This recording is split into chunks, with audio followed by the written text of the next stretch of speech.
If all of our commissioners could come to the dais, we'll go ahead and get started.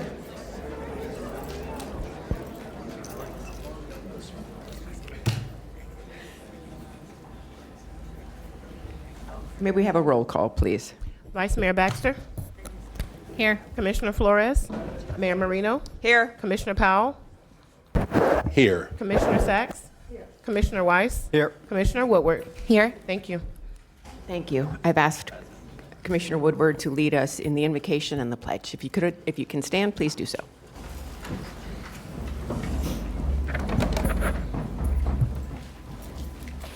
Dear God, we are thankful for this day that you have given us, for its blessings, its opportunities, its challenges. We pray for strength and guidance for each day as it comes, for each day's duties, for each day's problems. May we be challenged to give our best always, and may we be assured of your presence with us. Amen.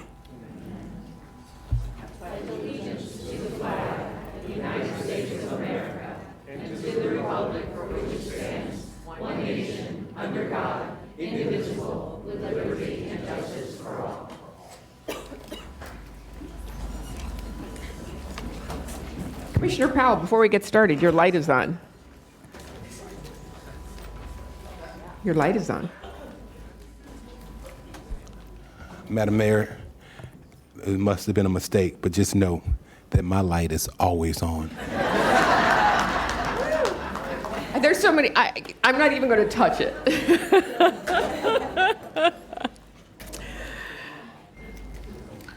Alrighty, we're on to the agenda approval. Are there any additions, deletions, or substitutions?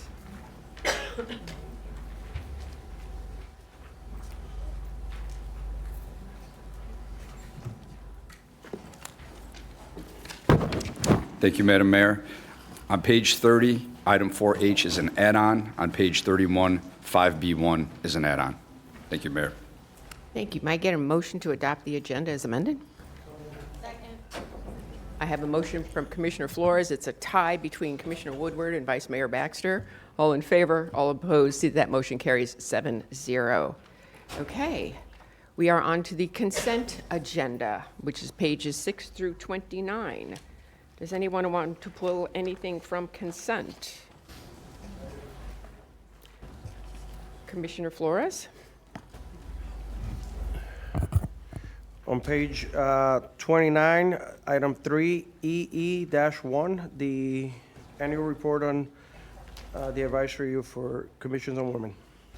And I would, if we could wait until after the proclamations, I would prefer that. The individual that that sits on that board for me is not here yet, and I asked him to be here because of the proclamations, to be here after. Okay, no problem. Thank you. All right, so we have a motion. Do we have a motion for the consent agenda minus that item? So moved. We'll give it to the Vice Mayor first and then Commissioner Sachs second.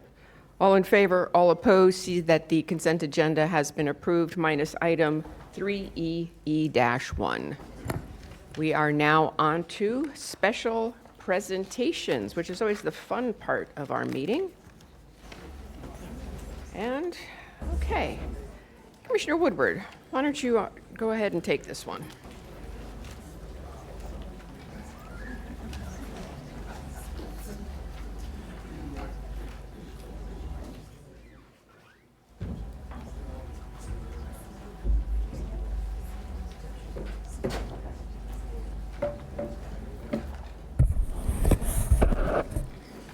Good morning, everyone. Am I on? Let's see. If I could please have Dr. James Green, Taruna Malhotra, Tammy Fields, Natalie Vasquez, and staff from the Palm Beach County Division of Senior and Veteran Services please come up for the Alzheimer's Disease Awareness Month.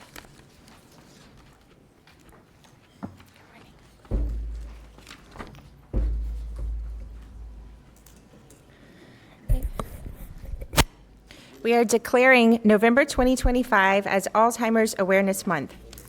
Whereas in the United States, there are over 7.2 million reported cases of Alzheimer's disease.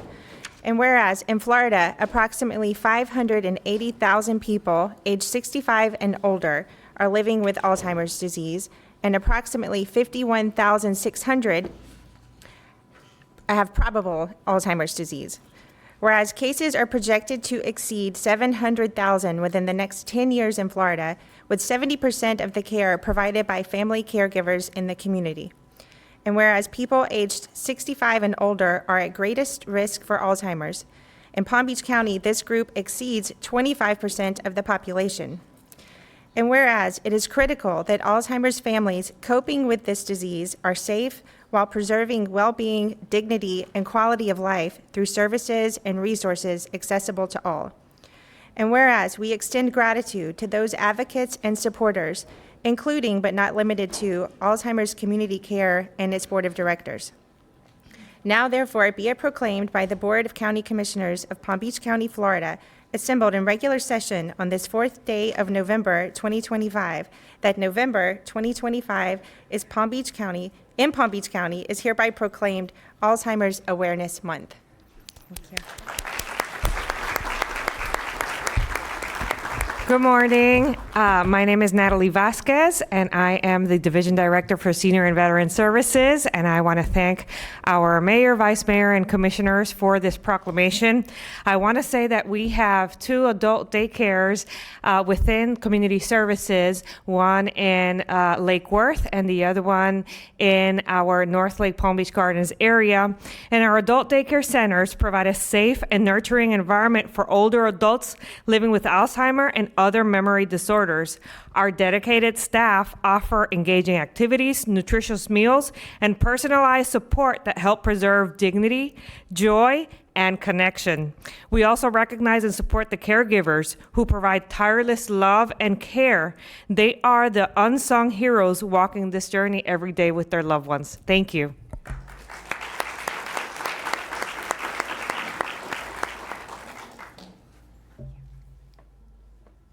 All right, good morning, and while they're taking their photograph, I'd like to ask Melvin Corridor, Joseph Anderson, Jennifer Lang, and is Whitney with you guys today?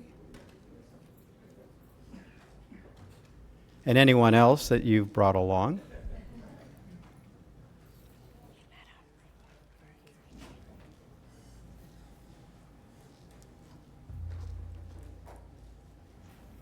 Well, this is quite an auspicious occasion we have, because these are the building official, or these are our building officials, but the Building Officials Association of Palm Beach County awarded Palm Beach County the 2025 ICC Chapter Merit Award. This is the first in the chapter's history, so congratulations.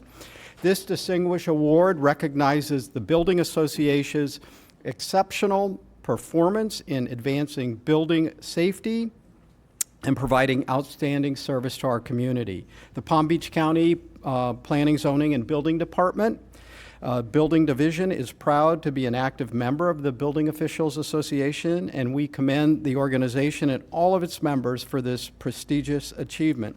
This honor reflects the dedication of building officials of the Building Officials Association of Palm Beach County Chapter and their contributions to building safety in their community through leadership, innovation, and community service. So thank you to the members of the Building Officials Association whose commitment, dedication made this recognition possible. And we are presenting a certificate of commendation on behalf of the Board of County Commissioners to you all. So congratulations. And I think, Mr. Anderson, you have some comments, or? Oh, Mr. Corridor, thank you. Oh, no, that's fine. This is amazing. Thank you. Good morning, Mayor, Vice Mayor, Commissioners, and Administrator Abruzzo. As your building official and on behalf of the Palm Beach County Building Division, I'm honored to accept this commendation for the 2025 International Code Council Chapter Merit Award, one of 3 presented worldwide and a first for our PBC family. This recognition belongs to each building official and staff across Palm Beach County who works every day to uphold building safety, protect our residents, and strengthen our communities. My sincere gratitude to Commissioner Weiss, to the board, to county administration, and to our executive director, Whitney Carroll, for your ongoing support. Your commitment to collaboration and public safety allows us to deliver exceptional service every time. Thank you for celebrating this great achievement with us.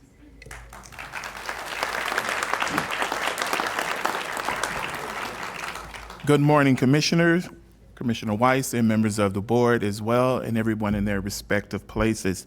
On the behalf of the building officials of Palm Beach County, I'm honored to accept the certificate of commendation recognizing our 2025 International Code Council Chapter Merit Award.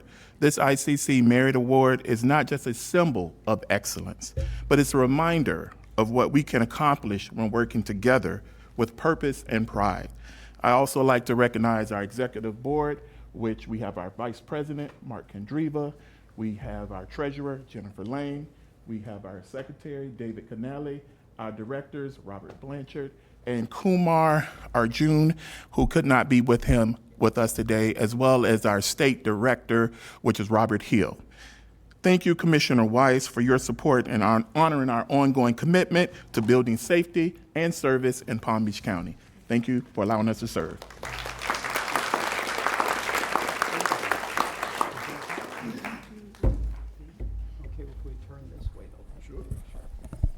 Okay, if I could please have Hector Davila and family, Ivan Maldonado, Charlie Bodiger, Alicia Gray, and Hugh Hart Broughton, please come forward.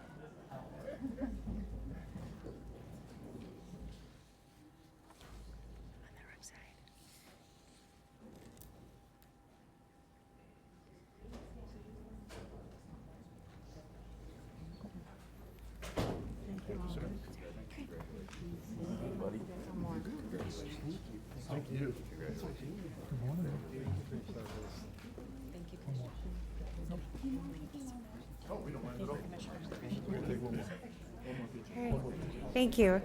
This certificate is a year in the making, but it's something special we're happy to share with you today. So, in recognition of your outstanding bravery, vigilance, and dedication to passenger safety, on the evening of November 16th, 2024, while completing your route at the Veterans Affairs Medical Center in West Palm Beach, your quick thinking and decisive action prevented a female passenger from becoming the victim of an assault. By remaining alert, intervening calmly, and ensuring the passenger's safe return to the bus while coordinating with dispatch and law enforcement, you exemplified PalmTran's highest standards of service and commitment to public safety. Your actions reflect the highest standards of service and safety expected of PalmTran employees, embodying what it means to be a transit hero and earning you recognition at the Florida Public Transportation Association Conference as the 2025 Transit Superhero of the Year. Presented on this fourth day of November 2025, Palm Beach County Board of County Commissioners recognizes the Certificate of Recognition to Hector Davis. Thank you.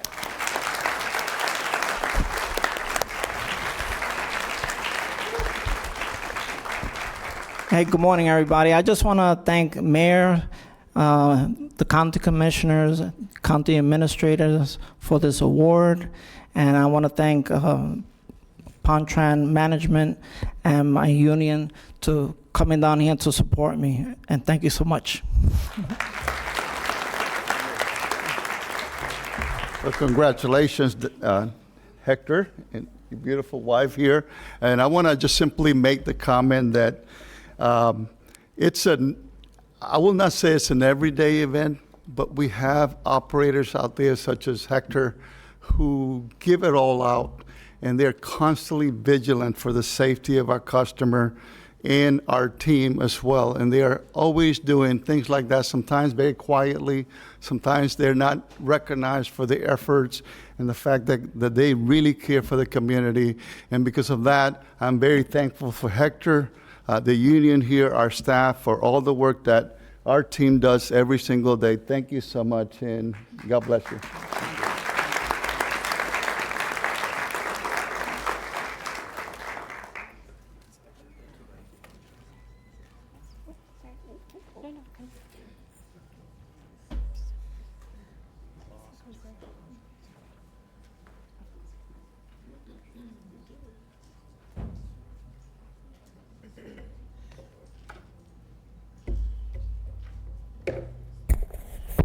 Good morning, everybody. I'd like to go ahead and call up the following people. If I could have Dr. Prithi Kathari come forward. She's the owner-president of Kathari MD and a licensed child, adolescent, and adult psychiatrist, along with mom, Indu Kathari, and Patricia Demos, good family friend, Lisa Gleicher, executive assistant, and of course, my good friend, Dr. Lindsay Butzer, who is a veterinarian at Clintmore Road Hospital. Good morning. Good morning, everybody. This is a declaration that will declare November 4th, 2025 as Dr. Prithi Kathari Day. Whereas Dr. Prithi Kathari has served the residents of Palm Beach County with distinction as a board-certified psychiatrist since 2005, delivering trusted, compassionate, and personalized mental health care to children, adolescents, and adults throughout our county. Her presence in the community through her leadership across Palm Beach County, as well as her clinical work. She provides grief support, psychiatric services to the Parkland shooting community, always consistently demonstrating her commitment to the well-being of individuals and families. Whereas Dr. Kathari plays an influential role in nonprofit and philanthropic efforts throughout Palm Beach County, supporting community-focused organizations, including the AVDA, the Fuller Center, Best Foot Forward, Alzheimer's Association, and many, many others. Whereas Dr. Kathari has contributed to the academic and educational contribution of the region while serving on the advisory board of the College of Arts and Letters at Florida Atlantic University, where she holds the title of emeritus and has helped establish an endowed professorship to support the future of academic excellence, and where she will continue to shape the next generation of mental health professionals while expanding her impact through research, teaching, and clinical leadership. Whereas being deeply involved with the Boca Raton Chamber, she serves on the boards of the Indian Physicians of Florida and the Chabad of FAU, Lynn, and PBSC, reflecting her wide engagement in faith, medicine, and education throughout Palm Beach County. Whereas her passion for animal welfare, domestic violence prevention, youth mentorship, her dedication, a lifelong dedication to service that uplifts the underserved and builds stronger and more compassionate communities. Her excellence, this excellence, serves to make her very, very deserving of having this day proclaimed by the Board of County Commissioners, sitting in session on this day, in regular session on the 4th day of November, that this day in Palm Beach County is hereby declared Dr. Prithi M. Kathari Day. Congratulations.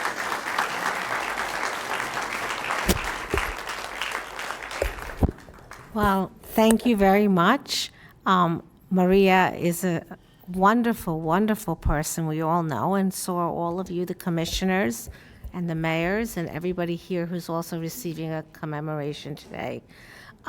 Yes, I span from treating autism at age 3 months to treating dementia at 99. I do it all. I'm a one-woman show.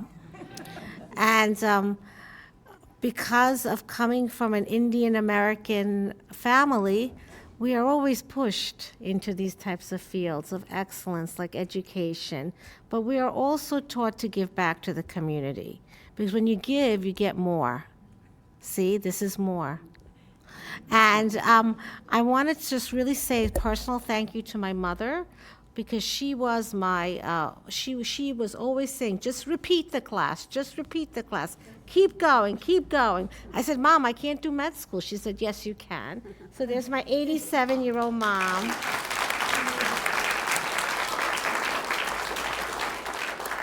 And then my assistant, and then Dr. Butzer, where I work a lot with autism and healing and animals, which is very important to me.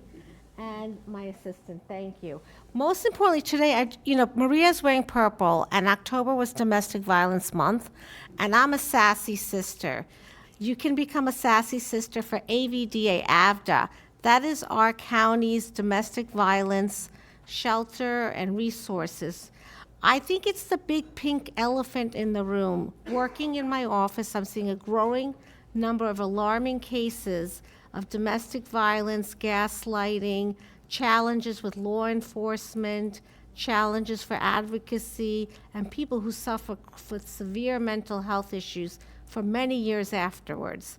I want that to be my new prerogative, and I hope Maria and all of you can help me achieve better resources and safety for these very vulnerable and fragile individuals. Thank you.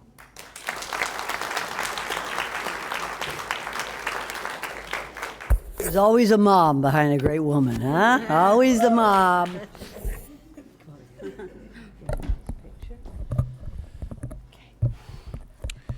Good morning, everyone. And while they're taking their picture, we are going to be proclaiming National Adoption Month. This is something that's really important in our community, and it's something that I'm passionate about. We need to raise more awareness regarding getting more kids adopted. And we did a tour of the courthouse recently. One of the things that we ended up finding out in that tour was that we need more people to step up in our community. We have a very low adoption rate, and we want to make sure that we continue to work with these young minds and give them a great place to live. So it is a privilege to be able to stand here today and recognize some of the leaders in our community, the nonprofits that are doing the great work, but also to let the community know we need more people to step up and adopt children. So I would like to call up ChildNet, Children's Home Society, Speak Up for Kids in Palm Beach County, Guardian Ad Litem, Place of Hope, Friends of Foster Children, and For Kids Palm Beach, if you want to come up to receive the proclamation. Can you guys hear me? Is this good? It's good, all right. Declaring November 16th through the 22nd, 2025 as National Adoption Month. Whereas every child deserves to grow up in a safe, loving, and permanent home that nurtures their well-being and future success. And whereas as of October 2025, there are 92 children in Palm Beach County currently waiting to be adopted, many of whom have been in care for more than 2 years, with youth adopted last year spending an average of 24.7 months in care before finding permanency. And where each year, youth who are not adopted risk aging out of foster care without permanency. 55 youth in Palm Beach County aged out of care in fiscal year 2024 through 2025, facing adulthood without a security of permanent home. And whereas adoption not only changes the trajectory of child's life, but also saves taxpayers resources, as the average cost for one child to remain in out-of-home care is $128 per day, or $46,720 per year, a cost that is avoided when a child are placed in a stable, permanent families. Whereas organizations such as ChildNet, Children's Home Society, Speak Up for Kids in Palm Beach County, the Guardian Ad Litem Program, Place of Hope, Friends of Foster Children, and For Kids Palm Beach work tirelessly to advocate for children, support families, and ensure that every child has a chance to thrive. And whereas the National Adoption Month is an opportunity to raise awareness about the urgent need for adopted families, celebrate those who have opened their hearts and homes, and honor the advocates, social workers, foster parents, and volunteers who dedicate themselves to helping children find forever homes.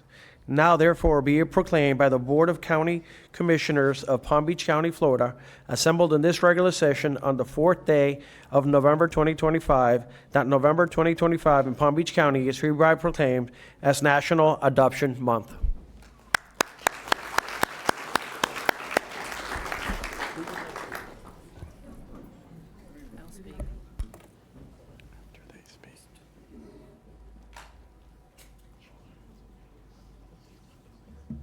Good morning, and thank you, Commissioner Flores, for honoring National Adoption Month for us in Palm Beach County.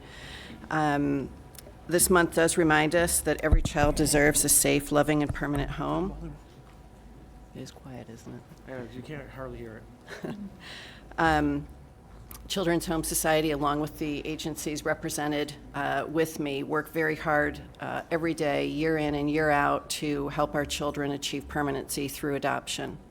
One of the things that's happening in the county at this moment is that more kids are being reunified with their biological families or are entering into permanent guardianship relationships with their caregiver, thus reducing the number of adoptions, which is good because kids are able to remain in their families of origin with services and safety programs in place for them. But in the situations where kids can't remain in their families of origin and parental rights are terminated, all of our organizations are working to find permanency for kids as quickly as we possibly can. And yes, sometimes they are in care 2 years or longer and have multiple placements. An average age range of a child in care without an identified adoptive home is a teenager, 13 to 17, and 16 to 17 is our higher number age range. And so, as you said, we are in desperate need for families who want to adopt kids who are teenagers, who have had multiple traumas in their life, have had multiple placements in their life, which equals new traumas for them each and every time that they're moved. And so whatever can come of this proclamation for all of us for the month of November, may it carry on for every day and every month following, so that we have families step forward and say, I see myself parenting a child who has been abused, abandoned, neglected, who is in care for any amount of time longer than a day, truly, and who is a teenager or sibling group or medical or mental health issues. We are waiting for you. Your first step is to contact us to say, I am interested, and come forward to be an adoptive family. Thank you. Thank you. Well, good morning, Mayor. How are you? Commissioners, thank you so much. On behalf of Place of Hope, we are an organization who has been celebrating safety and stability and healing of children and families in Palm Beach County and the Treasure Coast for over 25 years. Our CEO just celebrated his 26th year this past Saturday. But what I would like to say is it does take all of us. It takes a community. There are so many people up here representing these children and are representing the voices of these children, and these children are our future. So each and every one of you, even if you cannot be an adoptive family or a foster family, there's ways to support every organization up here and using your voice to support them, because together we are creating a brighter future. So thank you so much for this. Thank you. I just want to take a moment. I want to thank Commissioner Flores, but I want to acknowledge all these groups that are here today. I grew up in a family. There were 5 kids, four of which were adopted, including myself. Adoption makes a difference in a child's life, and I know there are families, there are parents out there that have a little more room in their heart and a little more room in their homes, and just ask you to consider making a difference, a real difference in a child's life. So I want to thank you all.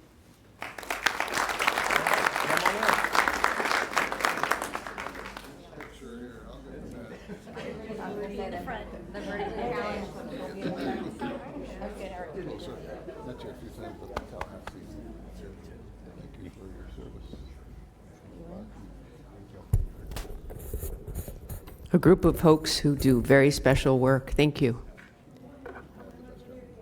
And going on to special work, we are going to declare November 2025 as Veterans Appreciation Month. So may I please have Dr. James Green, Taruna, Tammy Fields, Natalie, Ron Holtgren, Ryan Gamby, Brian Ochoa, Thomas Schubert, Jason St. John, and staff from the Palm Beach County Division of Senior and Veteran Services. Have anything? Mayor, if I may take the privilege, if it's okay with you, if we could invite the two veterans from our county commission and our county administrator to join you at that. Absolutely. Thank you. Commissioner Flores? And Administrator Joseph Abruzzo? This is Veterans Appreciation.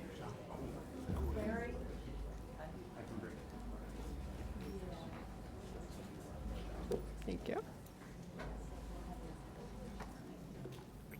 This is a proclamation declaring November 2025 as Veteran Appreciation Month, whereas residents of Palm Beach County have great respect, admiration, and the utmost gratitude for all the men and women who have selflessly served our country and this community in the armed forces, and whereas approximately 200,000 service members transition to civilian communities annually, and an estimated 20% increase of service members will transition from military life to civilian life in the near future.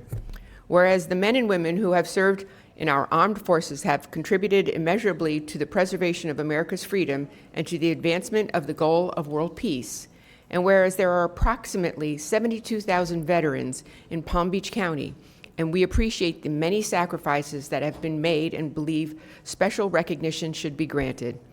And whereas Palm Beach County declares November 2025 as a time to salute and honor the service and sacrifice of our men and women who made immeasurable sacrifices, now therefore be it proclaimed by the Board of County Commissioners of Palm Beach County, Florida, assembled in regular session on this 4th day of November 2025, that November 2025 in Palm Beach County is hereby proclaimed as Veterans Appreciation Month.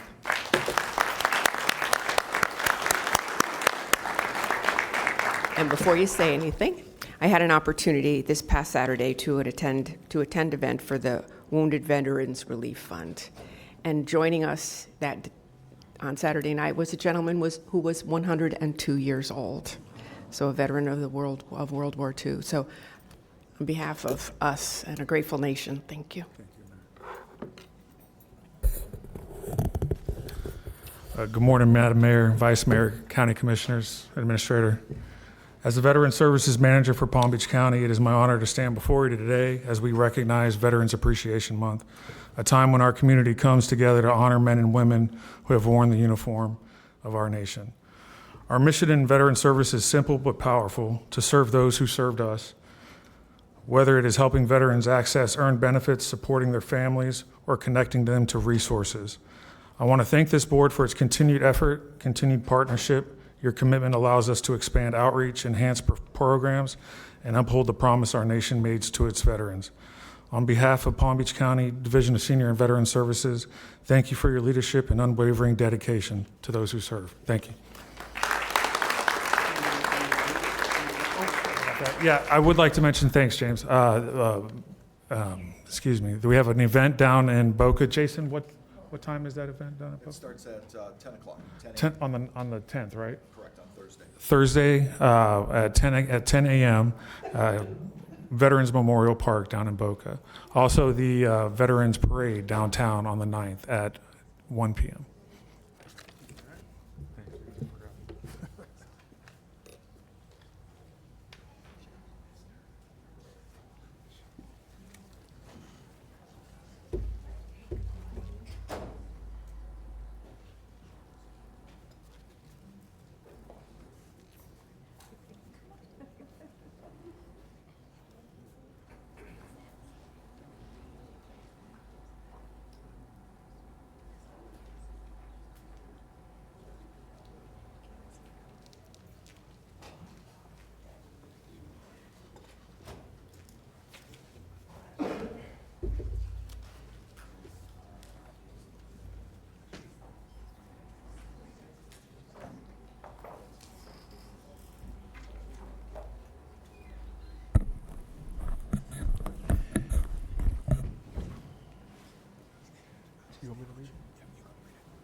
All right, so I'm going to be calling up the Community Services Department, the Homeless and Housing Alliance, and the Homeless Advisory Board as we are proclaiming National Hunger and Homelessness Awareness Week. So Commissioner Powell and myself will be doing this proclamation together. Declaring November 16th through the 22nd, 2025 as National Hunger and Homelessness Awareness Week. Whereas Florida is ranked 4th in the nation for the highest homeless population, and the state's food insecurity rate is over 14%. Whereas Palm Beach County Community Service point in time homeless count this year identified over 1,500 homeless individuals, and Palm Beach County's food insecurity rate is above 12%. And whereas key drivers of homelessness include the lack of affordable housing, high rents, inflation, particularly affecting families, seniors, persons experiencing mental illness, and persons suffering from a substance use disorder. And whereas barriers continue to exist with income verification, eviction, or criminal backgrounds that may affect someone's ability to find a rental. And whereas National Hunger and Homelessness Awareness Week provides an opportunity for our community to come together to recognize those living without life's basic necessities and to recommit to ending hunger and homelessness through education, advocacy, and services. Whereas the intent of Hunger and Homelessness Awareness Week is consistent with the activities of Palm Beach County Homeless Advisory Board, the Palm Beach County Community Service Department, and the Homeless Coalition, and the Homeless and Housing Alliance, Gulfstream Goodwill Industries, The Lord's Place, Adopt a Family, the YWCA of Palm Beach County, Aid to Victims of Domestic Abuse, the Palm Beach County Food Bank, Cross Ministries, and other service providers in Palm Beach County. Now therefore be it proclaimed by the Board of County Commissioners of Palm Beach County, Florida, assembled in this regular session on this 4th day of November 2025, that November 16th through the 22nd, 2025 in Palm Beach County is hereby proclaimed National and Homelessness Awareness Week.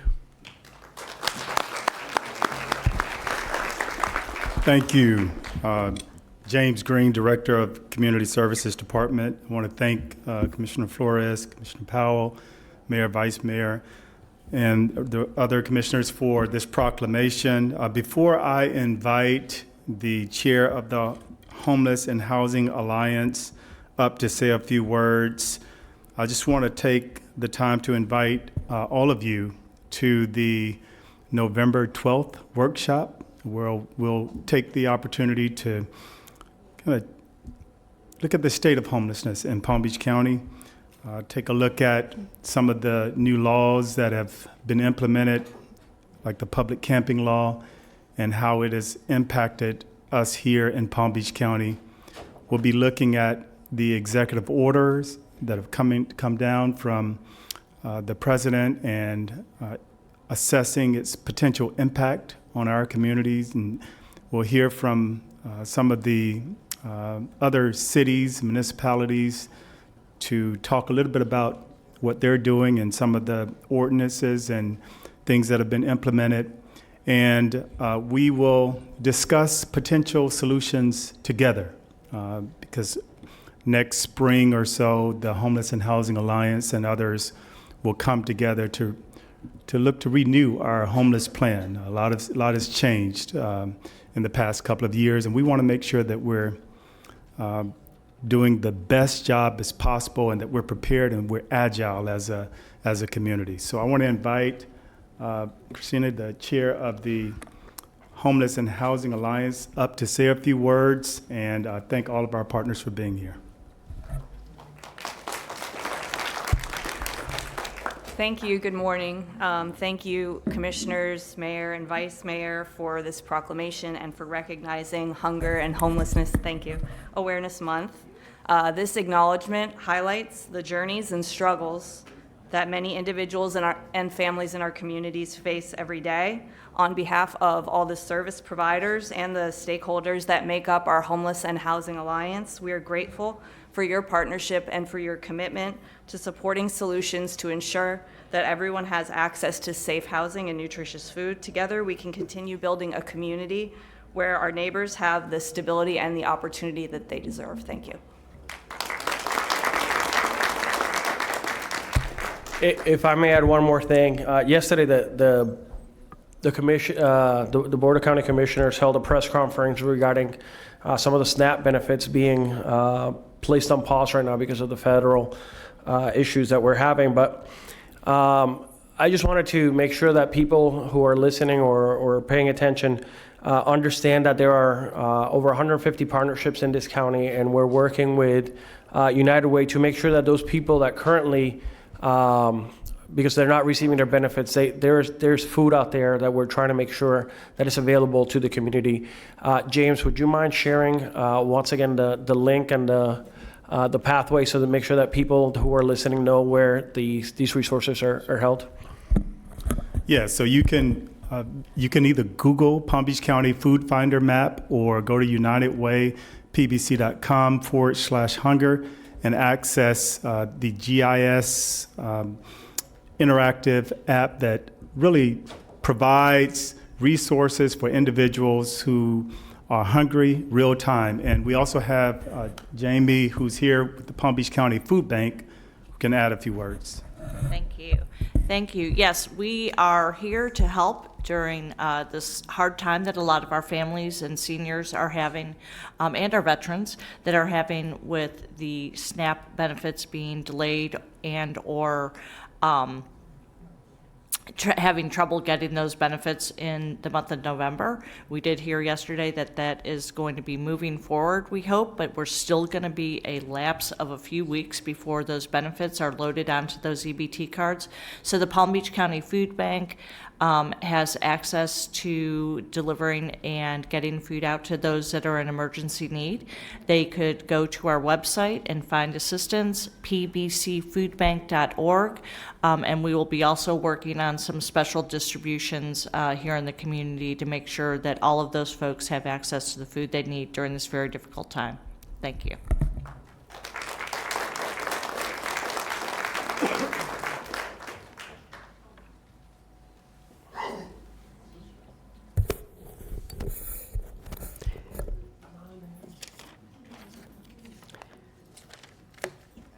So if you've been here the last couple of months, you've known that we are doing a Doggy Day Out Ambassador Edition, and kind of laying on the floor looking for hugs and pats and kisses is Edison. And Edison also happens to be a calendar model. For those of you that don't know, the fire department, partnering with Animal Care and Control, are putting out a calendar, and they've included a lot of our shelter animals in that calendar. Edison is one of them, and he wants a forever home. And so I'm just going to introduce you to Edison before we bring up our ACC volunteers. So Edison is an 8-year-old neutered male and one of the sweetest puppies you'll ever meet. You can tell how cute he is over here. He's friendly, calm, and loves making new dog friends, truly the definition of a good boy. Edison's journey has not been an easy one. He first came to Palm Beach County Animal Care and Control as part of a seizure case when his original owner was arrested. After being adopted, he found himself back in the shelter again when his second owner was arrested for hoarding animals. Despite all of that, Edison's gentle spirit has never dimmed. His resilience, loving heart, and ambassador-worthy personalities has made him a star, literally. He was selected one of the calendar dogs for the 2026 firefighter calendar, and if I had them, I would have them here, but they're still being printed because we had to choose who the winners were. And all the proceeds will support Animal Care and Control. So now, as an ambassador dog, Edison represents hope, second chances, and the power of love. Everyone meets him, falls in love with him, and you can see why. So let's help him find his forever home. And this proclamation is especially special. Is that the right term, especially special? Are we allowed to say that? So I would like to bring up all of the members of Animal Care and Control and all of the volunteers that are here today. I've got a list, I'm sure it's incomplete, but Maureen Lloyd, Jolene Shapiro, Larry Shapiro, TK Kirkley, Amy Seeley, Luna, I'm gonna... Lampert? Perfect. Fabienne Dupre, Solange Solis, Patty Vitucci, Michael Parker, Horatio Ochoa, Celine Thibault, Marilee D'Olivier, Nancy Ormond, Connie Gibson, I'm sorry, I'm pronouncing these names poorly, Aaron Waddle, Brittany Fleming, Cantinia Black. And our animal care and control staff that are here today, and all of our support staff with the county. And everybody's crying because this is such a special dog. But you know why dog is special? Because he has special people surrounding him at Animal Care and Control. So, this is a proclamation declaring November 2025 as Palm Beach County Animal Shelter Volunteer Appreciation Month. And Animal Care and Control cannot do this without you. So I just want to, from the bottom of my heart, say thank you. Whereas Palm Beach County Public Safety Department Animal Care and Control volunteers play a vital role in the health, safety, and well-being of animals in our community by generously giving their time, energy, and compassion to support our shelter. And whereas these selfless individuals take dogs out any daytime or overnight outings, thus alleviating anxieties brought on by life in the shelter, they walk the dogs, cuddle the cats and kittens, feed and provide life-saving care to orphaned neonate kittens, enrich dogs, foster animals in need, assist with adoptions, and perform countless other acts of care that directly improve the lives of homeless and abandoned animals in the shelter care. Whereas these individuals have donated more than, I want you to hear this, donated more than 12,000 hours of their time in the last year to enrich and improve the lives of our shelter animals. And whereas volunteers often serve as the heart and hands of our animal shelter, extending the reach of staff and enabling public safety departments' animal care and control to rescue, rehabilitate, and rehome more animals each year. And whereas their dedication not only uplifts the lives of animals, but also strengthens our community through advocacy, education, and support for responsible pet ownership. And whereas it is fitting that we set aside a month, actually we should set aside a year for your 12,000 hours, a month to recognize and honor the compassion, generosity, and service of these everyday heroes who give so much without expecting anything in return. So now therefore be it proclaimed by the Board of County Commissioners of Palm Beach County assembled in regular session this 4th day of November, that November 2025 in Palm Beach County is hereby proclaimed Palm Beach County Animal Shelter Volunteer Appreciation Month.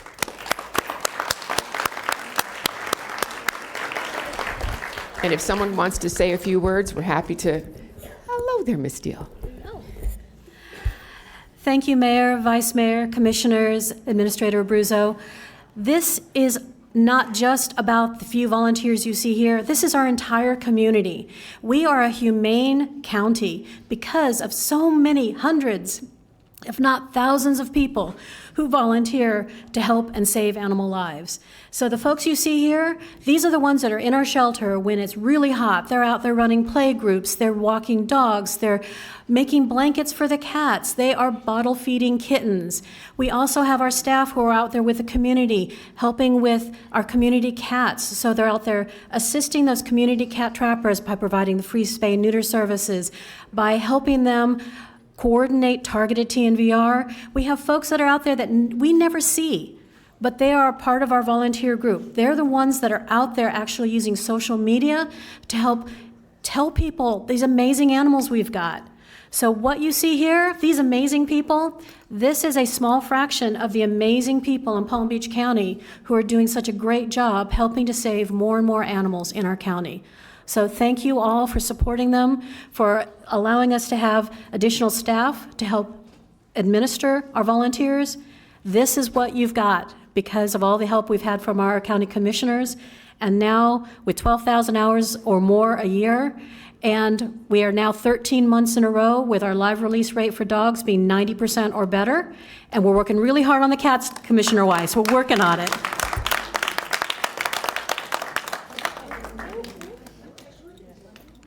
Edison, you want in the pic? He does. Oh, definitely. Let one of you guys hold because you do the work. Sorry.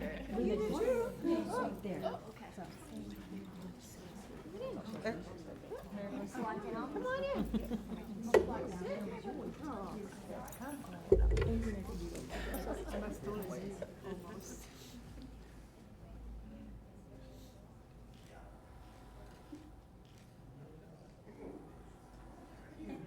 Oh, look at him. He knows how to pose. Good boy, Addison. Good boy, Addison. He's up for adoption. So much, you're so good. His adoption fee is covered by our commission district. Thank you, Mayor. so much. Much appreciated. My pleasure. No, he's free because he's 8 years old. Thank you so much. Oh, you're welcome. Thank you, Mayor. Thank you all for being here today. Thank you. You're very welcome. Absolutely.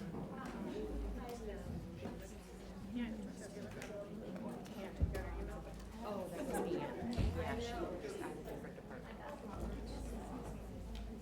Yeah, he's still good. He was actually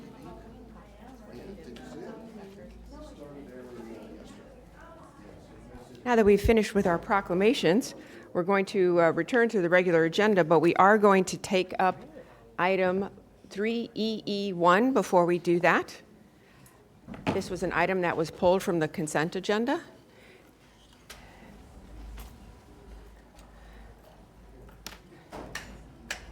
This needs to go away. This needs to go away.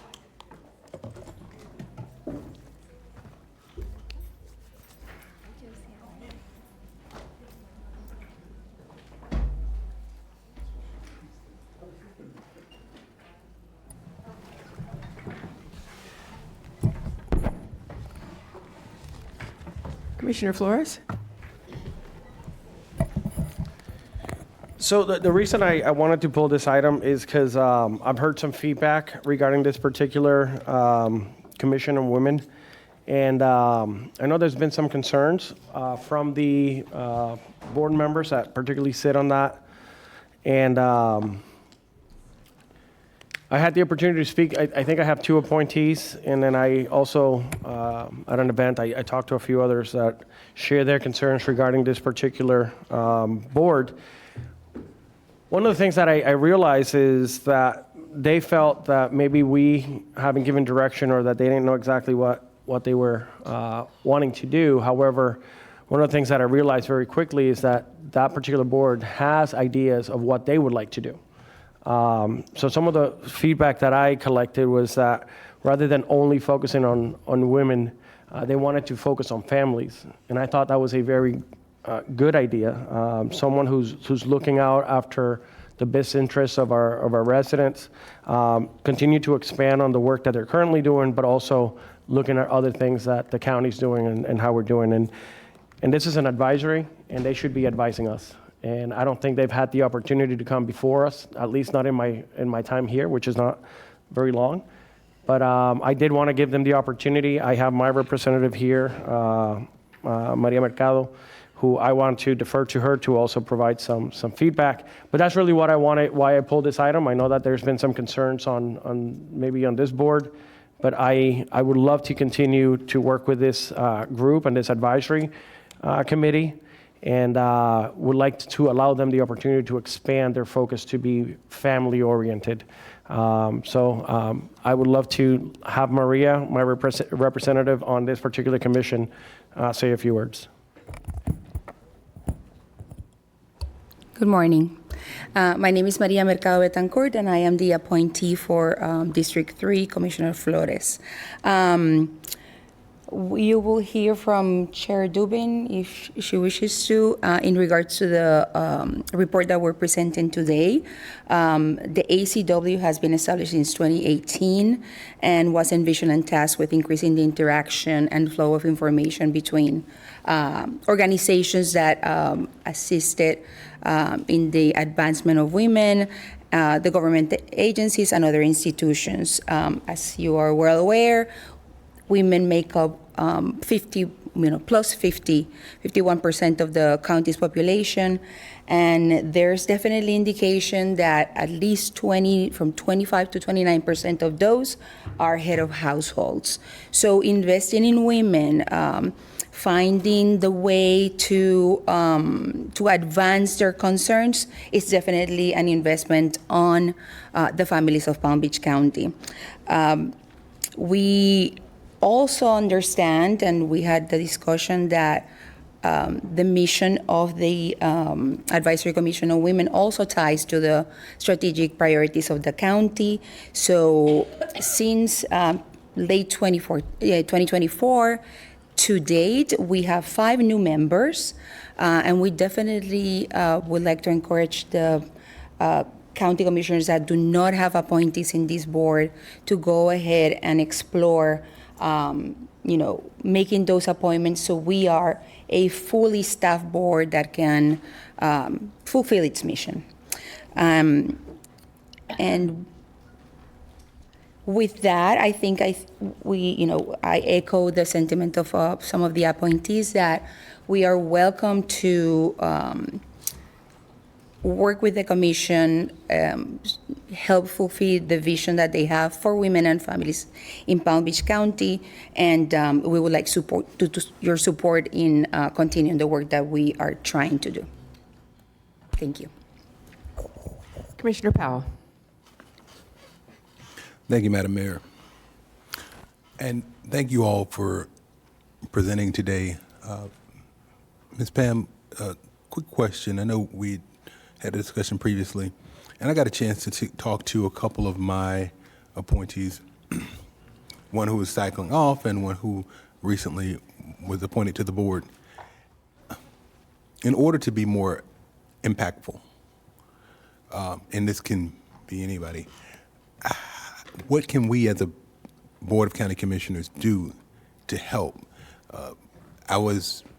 There are several ideas thrown out, inclusive of even dedicating a liaison from staff to work with the board, to bring the ideas to fruition, to figure out implementation and an evaluation mechanism. But from those of you who are sitting here today, after doing research and taking action and being able to communicate, what would you think would be most helpful or impactful to be able to be a board with substance?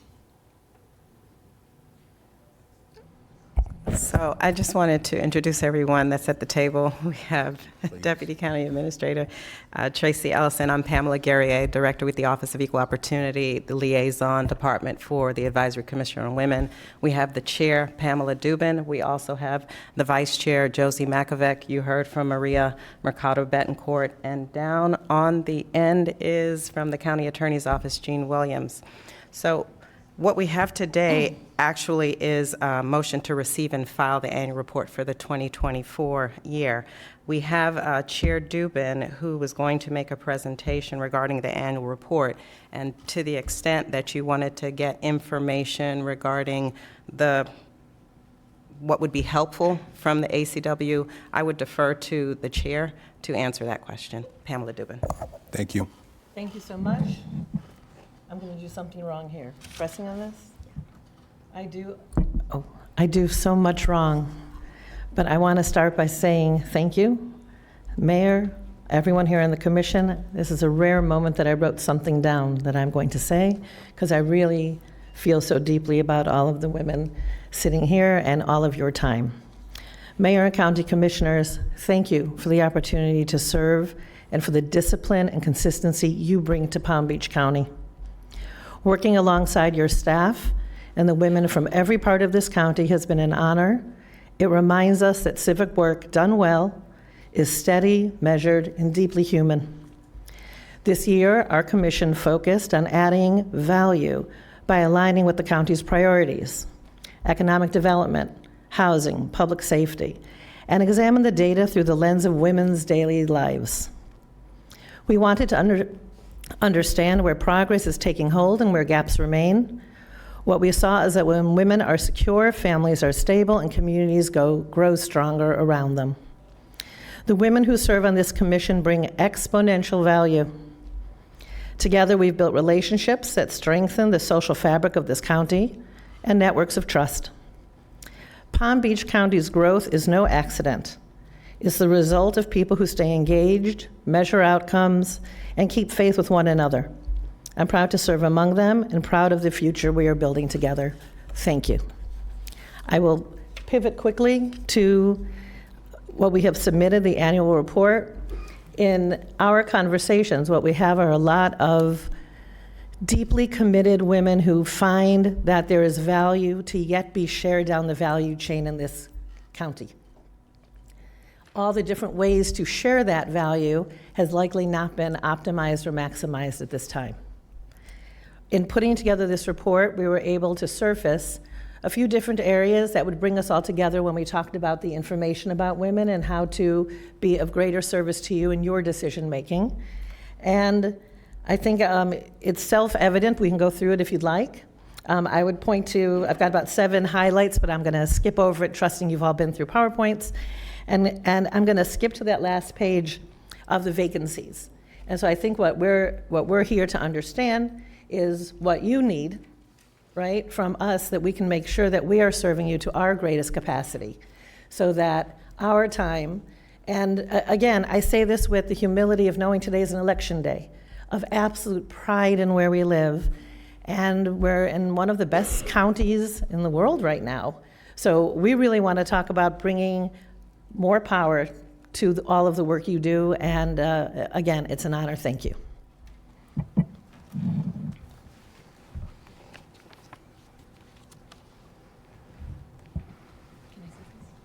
Any other questions? Go right ahead.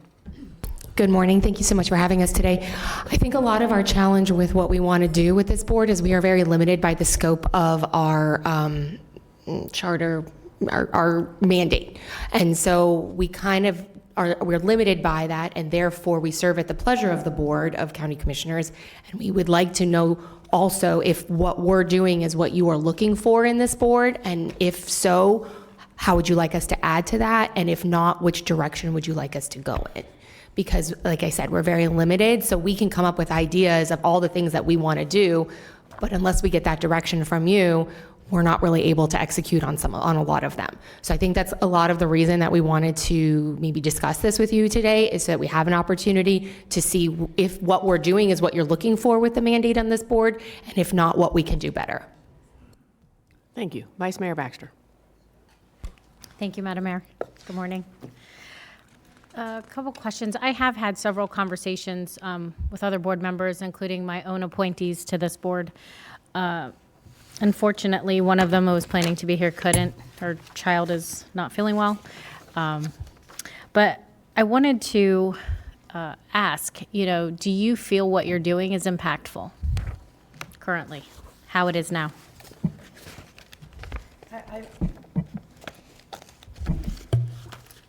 I feel it's impactful when I'm out in the community. I don't know if it's as impactful to all of you. Yeah, I would say that. I would say that the design of the board achieved a lot. We were able to, there was shelters that were put into place through the advocacy of this board in the past before we were on it, but looking back in the history of it. And so I do think it did bring a lot of value to the community and to the Board of County Commissioners. At the moment, I would echo that, is that people like that there is this board, but we're not really sure that it's doing anything at the moment. Like, we've fulfilled a lot of the mission. What's the next mission almost? And playing off that, I think we do create boards to fulfill a goal, and it sounds like you have fulfilled that goal. And so now you're wanting to potentially reinvent the mission, the mandate going forward, if I'm understanding this correctly. So, as a process question, I will ask the county attorney. Hi. So,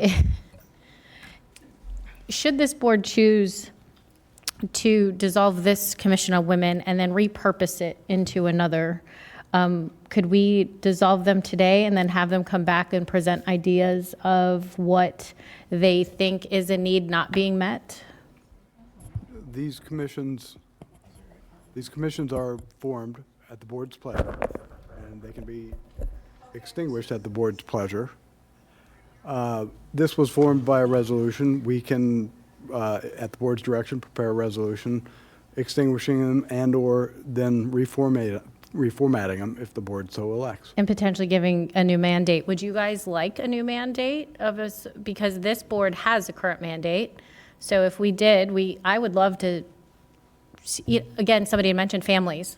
I think Commissioner Flores did. I would love to see something like that happen. So if we dissolve this and then we reformed something that may be more targeted towards an overall family, I will wait to hear from my other boards members, but I would be in favor of that. Thank you. Go right ahead. In regards to that, I think the resolution that that created the Advisory Commission on Women has a list of mandates, and my understanding is, and my wish is, that the same way we benefit women and we specifically create alternatives and initiatives to support women, the end result is that we are supporting families, right? It is the Advisory Commission of Women. If we cease to be that, right, that is not my wish. As an appointee, I think specifically it should be for women, and the end result is going to be the strengthening of family and the county in general. So since you've been on the board, what have you accomplished that you are proud of? When I started in the board, my first meeting was in March 2025, and the board was tasked specifically creating this report, right? So for the last 2 meetings, that's the work that we have been concentrated. Remember, I am coming into the board, dealing with the old business and trying to put the issue of the report behind. So tomorrow it's actually our first opportunity that we will have to go ahead and start, creating that agenda for the future for the future work of the board. Other than the report, so anything in the community, any impacts that you've made personally, one-on-one with residents? Oh, yeah, I serve in other organizations. Please forgive me, but I mean specific to this board. No, just because of the limited time that we've had, we're recent appointees. So we kind of fall into, once we get in there, it's just the work that has been laid out for the next 2 meetings that we were there. Thank you so much. Commissioner Woodward. Thank you, Mayor. And thank you for this discussion and for all of you for serving on this board and any boards that, these are all volunteer positions, so you are giving of your time.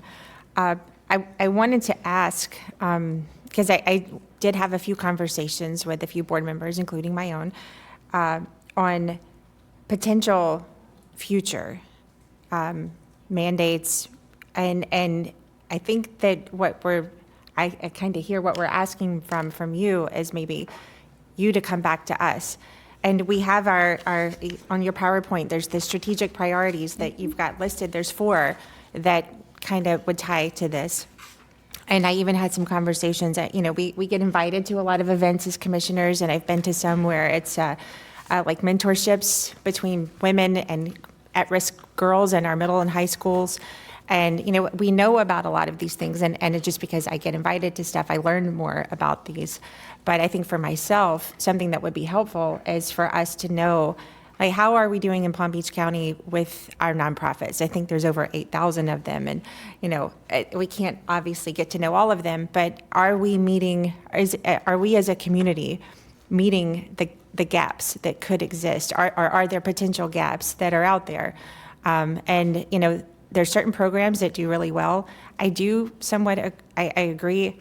This is an advisory committee for women, and I don't want to see that necessarily expanded beyond. We have a lot of we have Children's Services Council, there's a lot, and we're going to be having a joint meeting next month with Healthcare District, the school district, and kind of focusing on all that. I don't know that there's a lot, something that's this specific for women. And we can be our best friends or our worst enemies, and that's just the way it is. So in this regard, I would like to see at least you guys go back, have another meeting, and be able to bring us something with what you think you could accomplish, what you would like to accomplish, and then you can tell us what you would need from us, and then this board is able to make a decision at that point yes, we like what you've brought forward, we see the value, and asking you for your time and maybe some potential resources, or if you think, you've served your purpose and women are great in Palm Beach County and we're good to go. That's what I would like to ask of you and your fellow board members to come back to you. And I know even, I'm trying to get a butterfly house in South County, which is a crisis center. There's children in here, but we know what that's for. And we know that there's still need for that. We had domestic violence people here this morning talking about it. We're doing great as a county, but these things exist everywhere. And sometimes the better we're doing as a county, the more that stuff is hidden. So we need to know, and the people who are victims of any of this, they need us there for them as well. So that would be my ask, and I would like if the board would agree to kind of give you guys at least another meeting, and then you could come back to us with suggestions, recommendations, and then that way we're actually voting on this from a place of better information than what you've done in the past. What could you see in the future? That would be my ask. Thank you. Thank you. Commissioner Flores. Yeah, thank you for all the feedback from this board. My personal sentiment on this is I don't want this particular board disbanded. I find a lot of value in the work that you guys are doing, and being able to receive that feedback helps me do my job better. So I have two young ladies at home. I got a 22-year-old and a 17-year-old, and they share things with me of things that they experience of being a young adult, whether it's in high school or whether it's applying for jobs and the things that they see. So I know we would like to think that it's a level playing field, but sometimes it's not.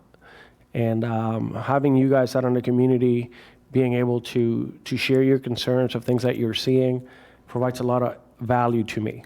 And I would like to see you guys continue on advising me. I think it helps me be a better parent as well, be a little bit more understanding. And if I can do that for my daughters, I know I can represent the community at large. So I want to continue working with you and Maria and my representatives and everybody on that particular board. So with that being said, I would like to see this come back. I ask of you to be creative, be insightful, look at areas that we can really impact. And I know that Commissioner Woodward mentioned nonprofits. How do we leverage those nonprofits? How do we are able to better communicate and get those resources out into the community? Because we're not here to create resources. We're here to be an advisory.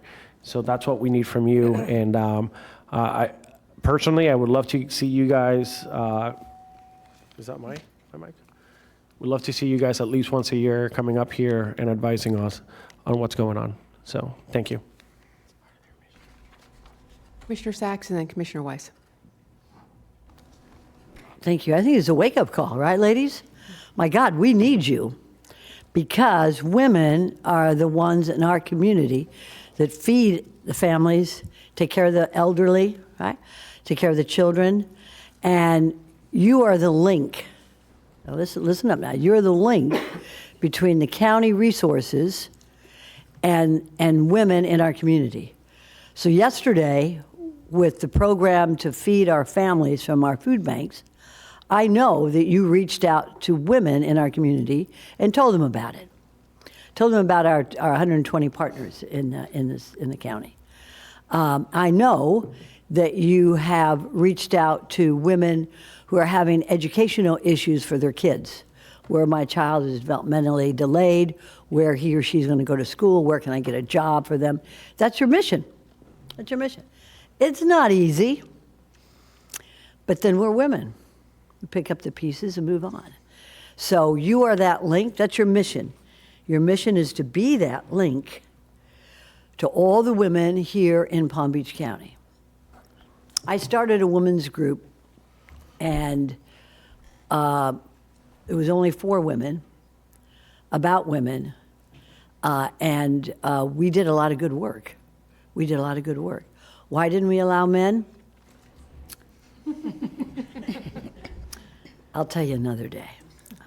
The bottom line is this: we need you.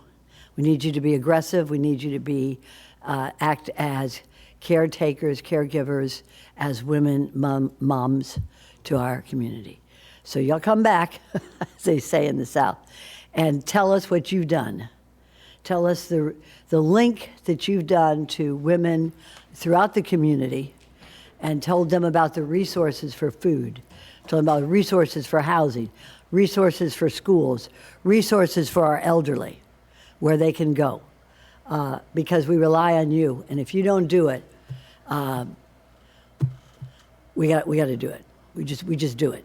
Okay. So I would request Mayor State, check in with the mayor and whoever does our scheduling. Come on back and tell us what you've done, and we will support you. You support us. This is what women do, give and take. Thank you for your service. Thank you. Commissioner Weiss. Thank you. Thank you for your service and being here today. But I think it's important to know, and I'm one of the districts that has no representatives, and I've tried multiple times, appointed multiple people to this board, and they come back with the same thing, which is they don't feel like they're doing anything, that they're accomplishing anything, and they feel and then they resign. And I don't know what to say other than I have asked lots of different people to different demographics to represent us and to be a part of this board, and it's been a challenge. And I've been reluctant to want to put anybody else on there because they come back with the same thing. And so we've been through this a number of times. I think the work, the mission is valuable. I reviewed the report. There's a lot of demographic information in there. There's no recommendations. There's nothing actionable for us to do. And I think that's what the appointees that were looking for. They were looking to create something actionable that would make a difference. And I'm not, and I don't blame you. This is just, the facts that are in front of me. I think there is a need to understand what you represent a very large portion of our community as with your gender, and that there are needs that potentially are unmet. We need to hear what those are and how we might meet those needs to make a stronger and better Palm Beach County.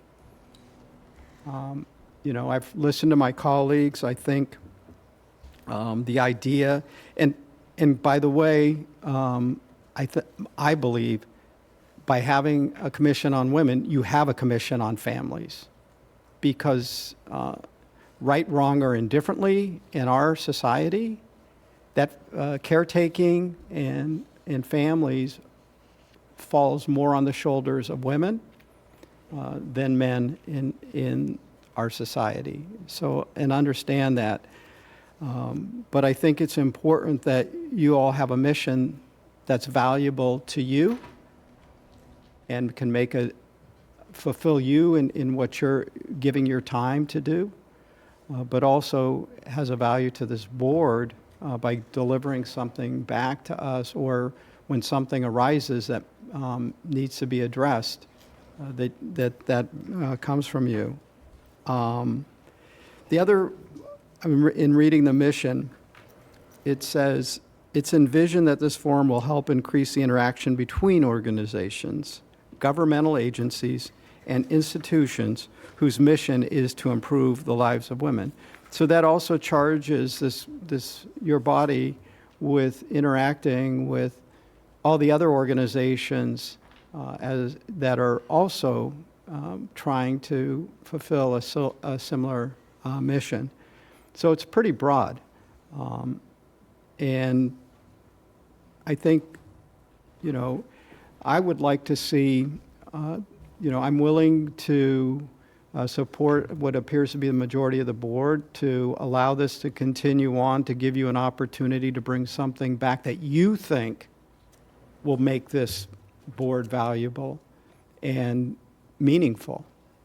So that's where I stand today, and I look forward to what you can bring back. But I will tell you, I think I'm going to wait until I see what that is, until I ask other people to come down this path, because you are all already into where you think you need to go. And I think introducing new people in there right in the middle of this probably could be more of a distraction because they don't know where you came from. I'm going to go ahead since everyone's already spoken, except Commissioner Powell. But I am also one of those folks that doesn't have any appointees on this, and I have not for quite a while, because every appointee that I put on this board said, this is a waste of my time. And when this came up several years ago for us to sunset, I was outnumbered back then. Doing a demographic report is, anyone can do that. That's a waste of your collective hours. We need something actionable, and that's not what has occurred. And it's no fault of anybody's. You can point fingers and say, well, you didn't give us direction, or you didn't give us something actionable. So Commissioner Weiss was very eloquent in his words, and I agree with everything that he said. I'm willing to keep this board in place for a little while longer, but something actionable has to come out of it. Something that's a program that can help women and children, not just a demographic report, because anybody can do that. Anybody can generate that. And that truly, that's a waste of all your collective hours. We don't want you to waste time. And that was one of the things that the members, and there were quite a few that came and went, that said, Maria, we're not doing anything. Just asking us to do a report is not really doing anything. So you all, why don't you take this mission and take the mission and take the 4 pillars that you have here and give us some suggestions as how you can do something actionable in our community that helps women and children, that brings together nonprofits.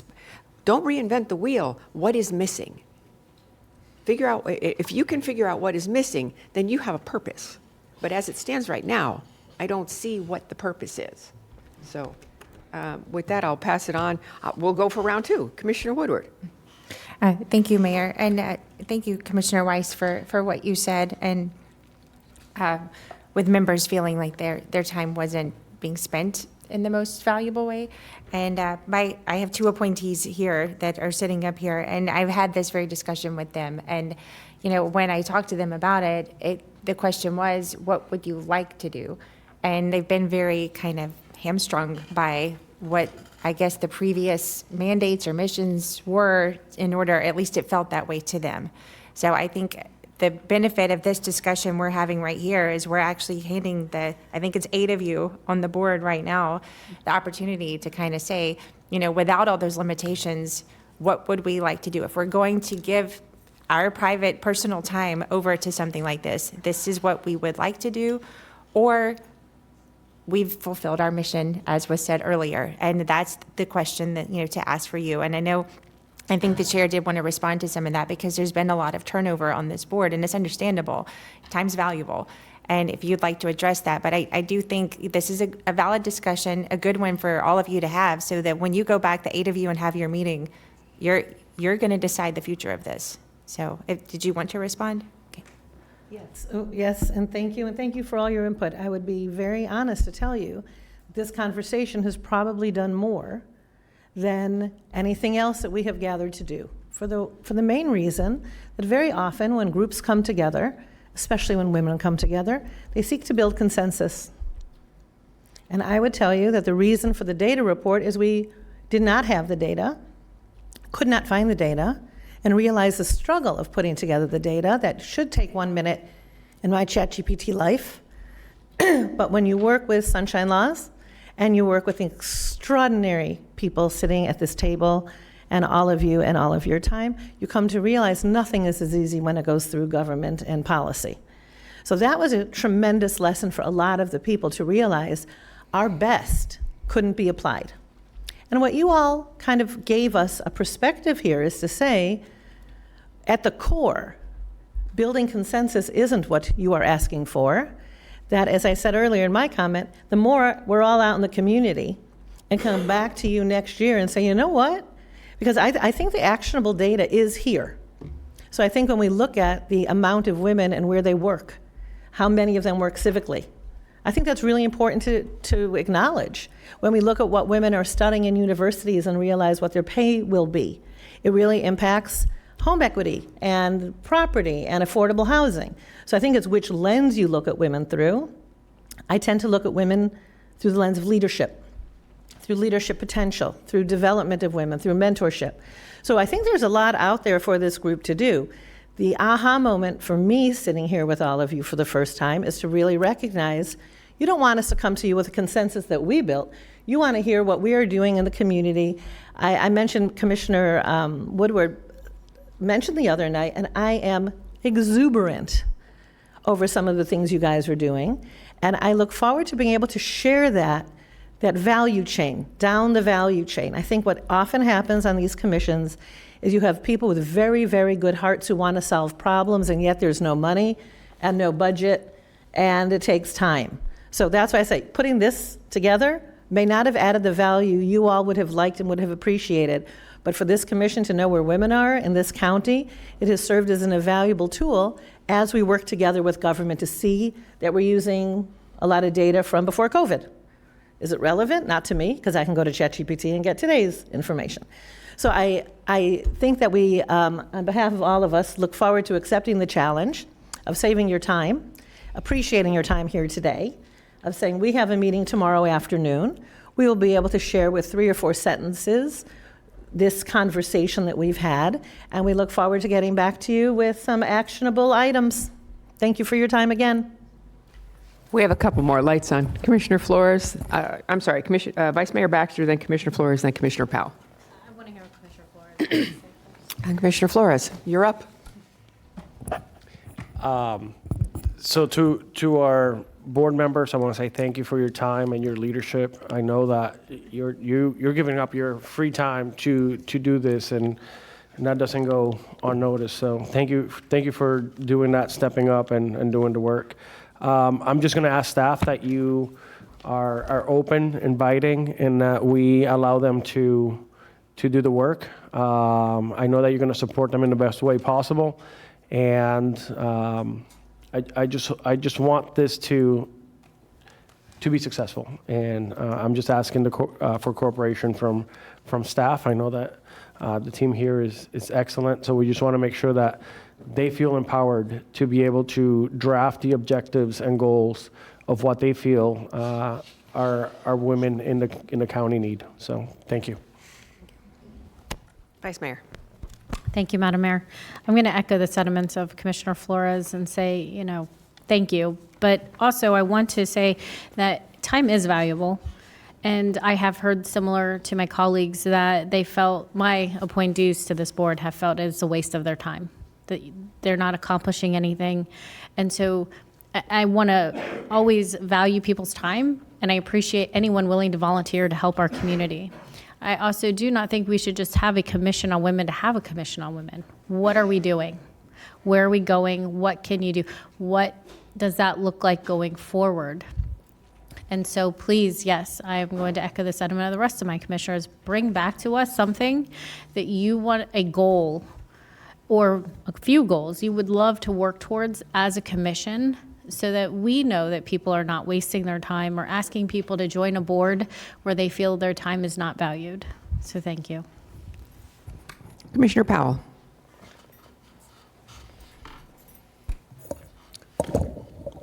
Thank you, Madam Chair. As I gather my thoughts, one of the things I would like to point out is, when we think about, and I couch this when I say women are looked at as a minority, but if you look at most population charts, women outnumber men. One of the challenges that women have is, and I was told this, and maybe y'all can correct me if I'm wrong, by one of my colleagues when I was in the Senate. He said, your daughter is always going to need you, because girls or women always need to be reassured in order to jump out and step out and recognize opportunities. But men just do stuff, even things that we're sometimes not qualified to do. We just jump out and do it, while women or girls, like my daughter, need to be reassured that daddy has you, you can do it. I say that to say that I think this organization, this board, has a lot of potential. And one of the things that I do as a professional is I like to take people from potential to promise. My name is Bobby Powell, and I'll take you from potential to promise. And with that being said, I've listened to what my colleagues have stated, and there's a few things that I would like to maybe ask you all to consider. One, you may need to consider, as we indicated, a liaison, but maybe an appropriation to accomplish part of your mission. Chair Dubin, you've indicated that now you have some data. Well, with regard to that data, as I look through, I can see that you all have analyzed quite a bit of information. Some of that information is inclusive of the most popular degrees that women will seek. Nursing, 87%, psychology, business administration, biology, education, and you've also posted what men will seek as degrees. Perhaps there's an opportunity to work with a group or work with the women in the community to look at the success of certain types of degrees and look at where we're going in the economy to help and assist women in the workforce and potential women who will go into the workforce and seeking degrees that will be more beneficial in this next economy with regard to AI, finance, education, and having an impact to be able to look at those who we work with or who this board has worked with compared to the rest of the population and the impact that you all have had. Additionally, when you talk about what to do with the information, as you've analyzed the information and brought it back to us, you've got, as you indicated, Chair Dubin, the opportunity to see some of these things using ChatGPT, but how do you move forward and act on those things? So creating a plan where you can act on what you have in front of you to change lives. I see here the wealth gap with regard to women. That's a big challenge for all of us because the wealth gap can depend on a number of factors and variables. You can't look at just one thing, but perhaps as a board, if there's a specific subset of women who you have worked with, to be able to show, hey, because we've worked with this set of women or the individuals who we have come in contact with, we have been able to reduce the wealth gap by 5% or 10%, or shown that because they have dealt with us, we have been able to change the trajectory of lives. Now that's impactful. And I think that there's potential to do those things. I've heard that the scope could include families.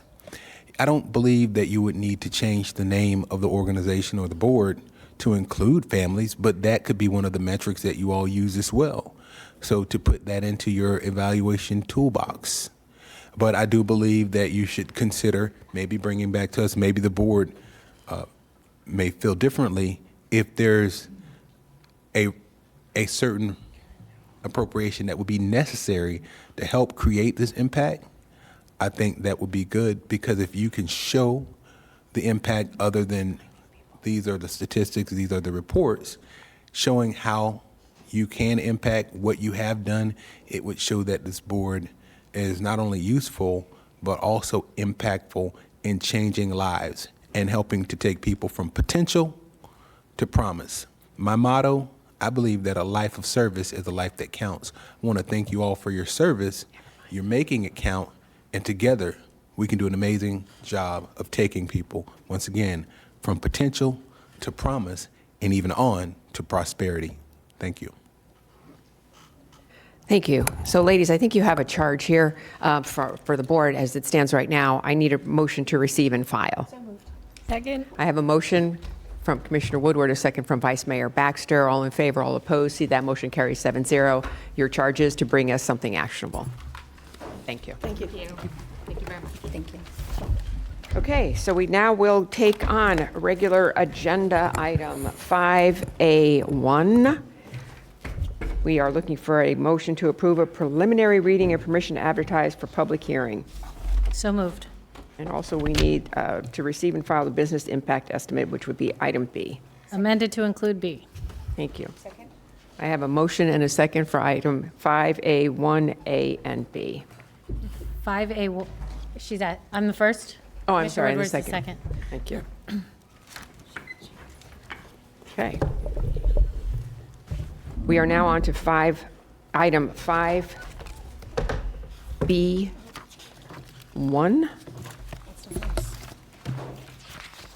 This is an add-on. We have some staff recommendations. This is a yes or no vote. Anything further on this would, what's the matter? Are we too fast for you? Okay. Were there any cards? No cards, okay. Madam Mayor, Yes, sir. perhaps, I don't know, did staff want to do a presentation because they looked like they really wanted to present? Did we? Are you sure? Because if you'd like. We're good. Okay. Anyway, anytime anyone wants a presentation, stop me and say you'd like a presentation. Otherwise, I'll take it that we're good. And now I'm looking, we're on item 5B, 1A, and B. Staff is looking for a motion to approve. So moved. I have a motion from the Vice Mayor. This is the security.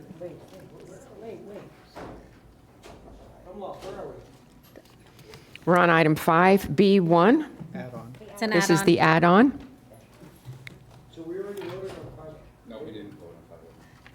Yeah, we did. Yeah, we did. Madam Mayor, Port of it, could you take a minute here? And maybe we don't hear so well on the Latin Quarter on this side. Could you just go back and, we did, back to the regular agenda, we covered 5A, 1A? And B, yes. And B. Okay. Well, I'm sorry, I didn't vote on that, and I apologize. I would like, if we could redo that, because I missed it. I missed it too. And I want a presentation.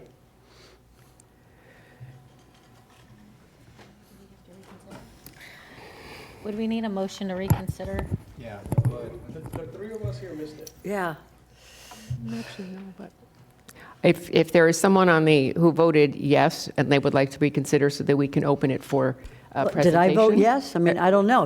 Was there a vote taken? Actually, everybody. A vote? Everybody Recorded voted. yes. So I'm sorry. So you can ask for a reconsideration? Yes. I Okay, am. so I have a motion and a second to reconsider, so staff hopefully didn't leave.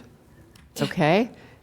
This would be a presentation. This is the public safety. This is a permission to advertise. And then also, this has to do with certificate of public convenience and necessity. And this is just a permission to advertise. The permission to advertise, I make a motion to approve. I mean, really the one I want to get to is B. The business impact estimate. We're on 5A, 1A, and B.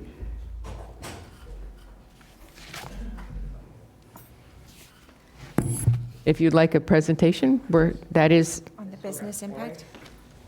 on the business impact. That would be item 5A, 1B. If you would like to give us a presentation. Are we reconsidering A We and are, B? yes. And do we need to vote to reconsider? I'm not sure in this instance, because 3 of the members didn't even realize it was being voted on. 2 of the Oh, members. 2? I'm sorry. Well, then, in that case, they're... You know what, I will, as the mayor, I'm going to say, because this is something that, we have two commissioners that have some query about this. If I can hand off the gavel to the vice mayor, I'll make the motion to reconsider so that we can have a presentation. Would that be okay? Yes, that would be fine. All right, and I will have a second from Commissioner Sacks and Commissioner Flores. All in favor, all opposed, that motion carries 6-0. Would you please do a presentation? Sure, certainly. Good morning, Mayor, Vice Mayor, Commissioners, Administrator Abruzzo, Stephanie Shanahaw, Director of Public Safety. With me today is Tom Nadler, Deputy County Administrator, Mary Blakeney, Director of Emergency Management, Rich Ellis, Deputy Director of Emergency Management, and Sharon Burrows, Assistant County Attorney. So the item before you today is to approve a preliminary reading and permission to advertise for public hearing on December 2nd, 2025 at 9:30 a.m., which is a revision to the Emergency Medical Services Ordinance. So the presentation today is to provide an overview of those revisions. I'll be brief, as I know we've met with this board in July to provide an overview. There was a commissioner that wasn't here, so if there's anything that I need to go into further detail, please just let me know.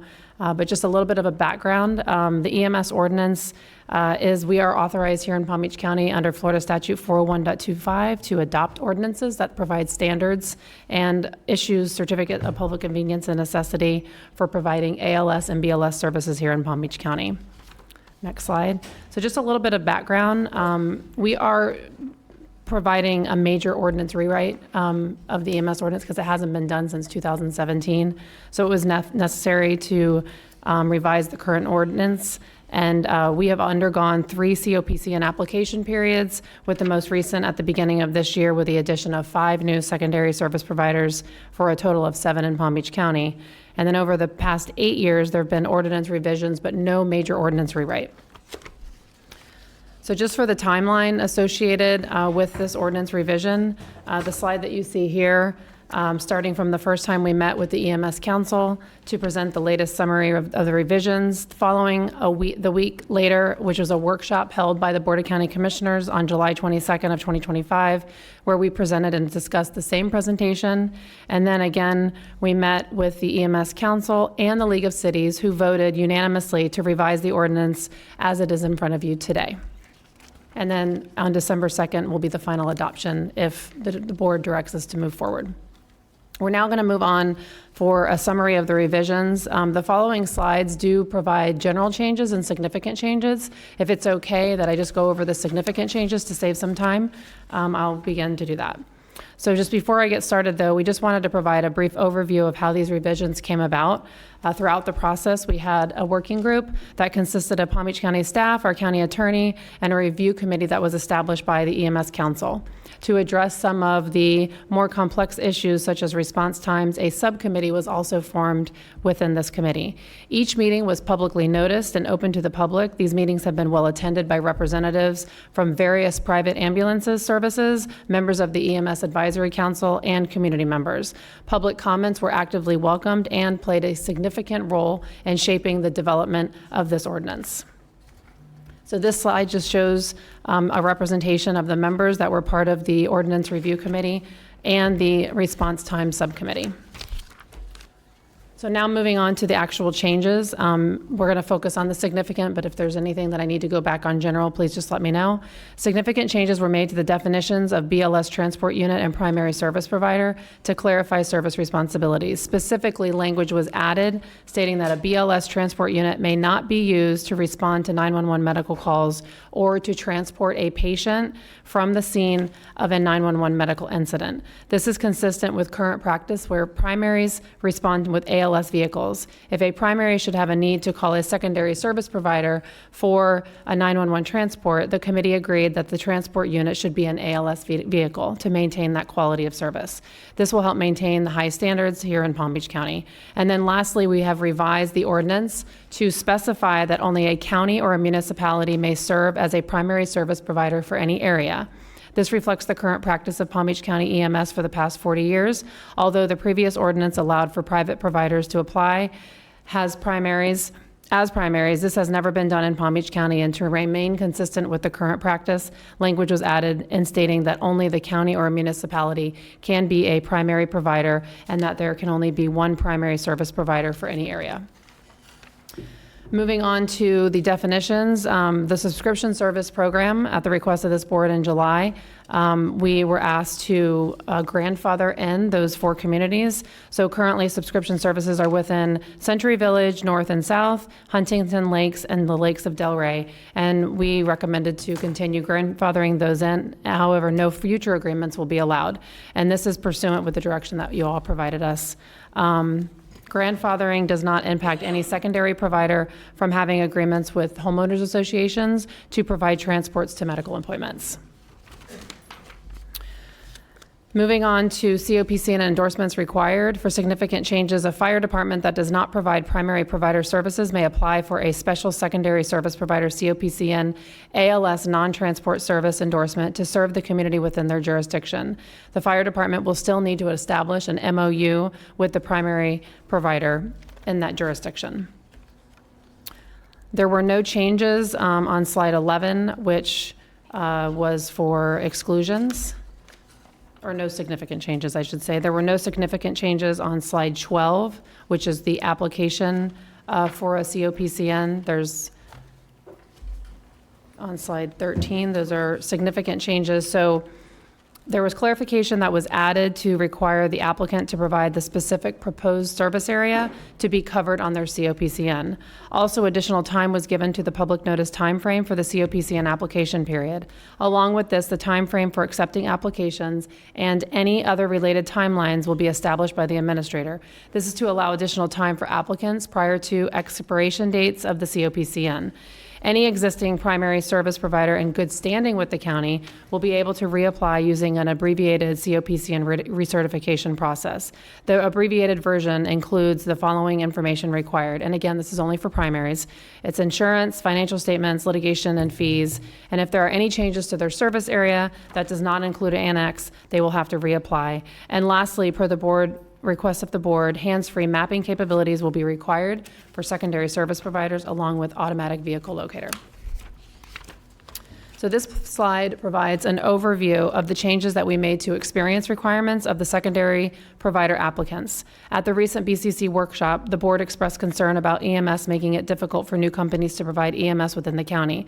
Staff was asked by the board to troubleshoot this topic. So we, along with the EMS Ordinance Committee, came up with some language to widen the doorway while ensuring that Palm Beach County wasn't compromising its service to its residents. The chart that you see here shows 3 categories on the left in which changes were made: financials, company, and management. The middle column shows what the current requirements are, and the third column to the right shows the proposed changes. Currently, Palm Beach County requires 3 years of audited financial statements. The proposed change is to require any audited financial statements of the company or parent company for the past 3 years. Essentially, if the applicant is a new company with no financials, they could still apply and be considered. That doesn't necessarily give them a COPCN, they'll just be considered through the process. Currently, Palm Beach County requests the applicant to describe the experience in ALS, BLS services, including the full continuum of patient care. There is no time requirement. The proposed change is to require a summary of the applicant's EMS performance record for the past 3 years. Any experience submitted is not required, however, it will be considered by the board. Currently, Palm Beach County requires that an applicant have at least one supervisory or higher level employee with 3 years of experience in pre-hospital ALS services. While this operational level experience is essential, the EMS Ordinance Committee emphasized the importance of ensuring that the general manager or executive staff possess a minimum of 3 years of pre-hospital ALS transport service experience.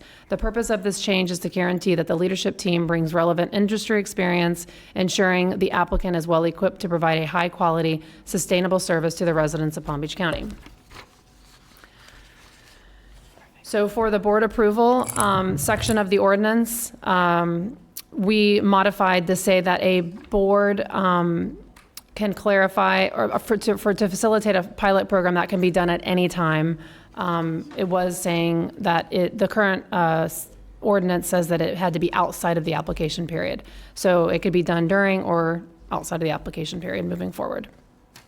Moving on to rights and duties. Currently, primary service providers are obligated to respond to another COPCN holder's area when the COPCN holder for that area is unable to respond unless it will remove coverage from its assigned area. Clarification language was added that the contiguous primary COPCN holder is required to respond to unassigned areas within reason. For secondary service providers only, in addition to the monthly response time data that we collect each month, we will also request the average daily number of fully staffed EMS vehicles in operation. And then language was also added to improve data reporting requirements, enhance oversight, and strengthen the auditing process. For example, we're asking for the granular data of all the EMS calls. And additionally, if a routine scheduled call is requested from the secondary COPCN holder and payment arrangements are not satisfactory by the secondary COPCN holder, they may turn down the transport. There were no significant changes to the vehicle permit section. There were no significant changes to the provision of patient outcome data on slide 18. Moving on to the response times for secondary provider service providers only. Response times are broken down into 3 categories: alert or emergent, urgent, or routine scheduled. For all calls that are alerts or of emergent nature, that's the first 3 rows of the slide, the response times was changed from an average of 10 minutes to now 15 minutes and must be maintained 90% of the calls each month versus an average of 10 minutes from each month. Also, the patient must be ready for transport immediately upon arriving until the arriving unit and not within 30 minutes. Moving on to the next type of call, urgent, in the next 3 rows. For all calls that are urgent, the response time was changed from within 30 minutes of the agreed upon scheduled time to within 30 minutes of the transport request. Also, the patient must be ready within 15 minutes, not 30 minutes. For the next call types, which is routine scheduled, the only change was that the patient must be ready within 30 minutes of the scheduled time, not when the unit arrives. And lastly, for air ambulance, we didn't make any changes other than we removed the turnout time.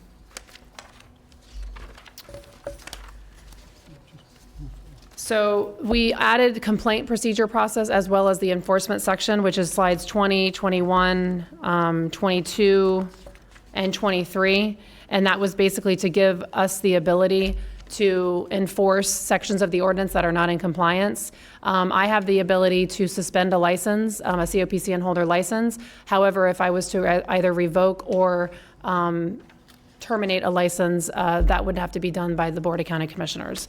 And that concludes my presentation. I know I moved rather quickly, but there is a recap on the last 3 slides. That is all of these significant changes if you want to look at those 3 slides to just summarize. And that concludes my presentation. Thank you. Well, considering we have providers in the room and no one put a card in, I'm sure that means that they're okay with what we're going to do. And in this instance, I have Commissioner Sachs. Do you have a question? Since your light is on. Thank you. Yeah, thank you so much, Madam Mayor. And I want to thank the board. I had no idea this was moving forward so quickly. And I guess I appreciate the board helping me out here. Is there a Daer Serrano here? Okay. Sir, if I may have this, Mayor, do you have anything to say about this? And if you do, you must submit a card, sir, to be on the record. Have you submitted a card, sir? No. Okay. Do you have something to say about this? Okay. So you're in approval? I cannot hear you, sir. Okay, thank you, sir. Commissioner Flores. First of all, to staff, thank you for doing this, Stephanie. I thought you did a great job with this ordinance. I do want to make a couple of comments, and then I have a question. I think you and I spoke about it a little bit in our one-on-one. So give me a second. I'm going to go through here real quick.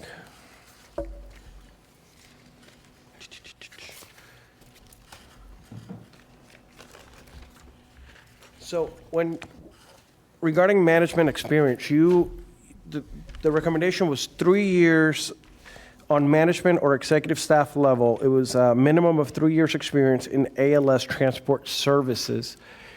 Could you walk me through why 3 years and not like 5 or or more. I just feel like 3 years in a particular industry does not make you an expert. So Yeah. do we want to raise the bar, or so walk me through that. So we looked at initially in our current ordinance, we have 3 years of audited financial statements. So we took that number as something that we've been asking for years, that they had to have 3 years of audited financial statements. So we also looked at other jurisdictions and what they ask for. Some experience is required for the company, some isn't.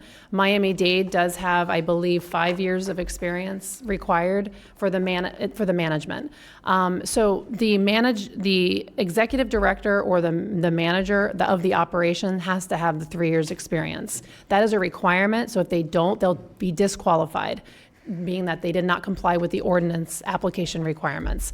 However, for the proposed changes to the ordinance with the experience for the company, we're asking for that information, but if they don't have it, it's not a disqualifying factor. However, it could be considered as a recommendation by staff to say that we're not addressing the need. I have to determine the need for additional providers, and I might say Palm Beach County at this time needs providers with experience, and we don't recommend approving a provider with no experience for the company, if that makes sense.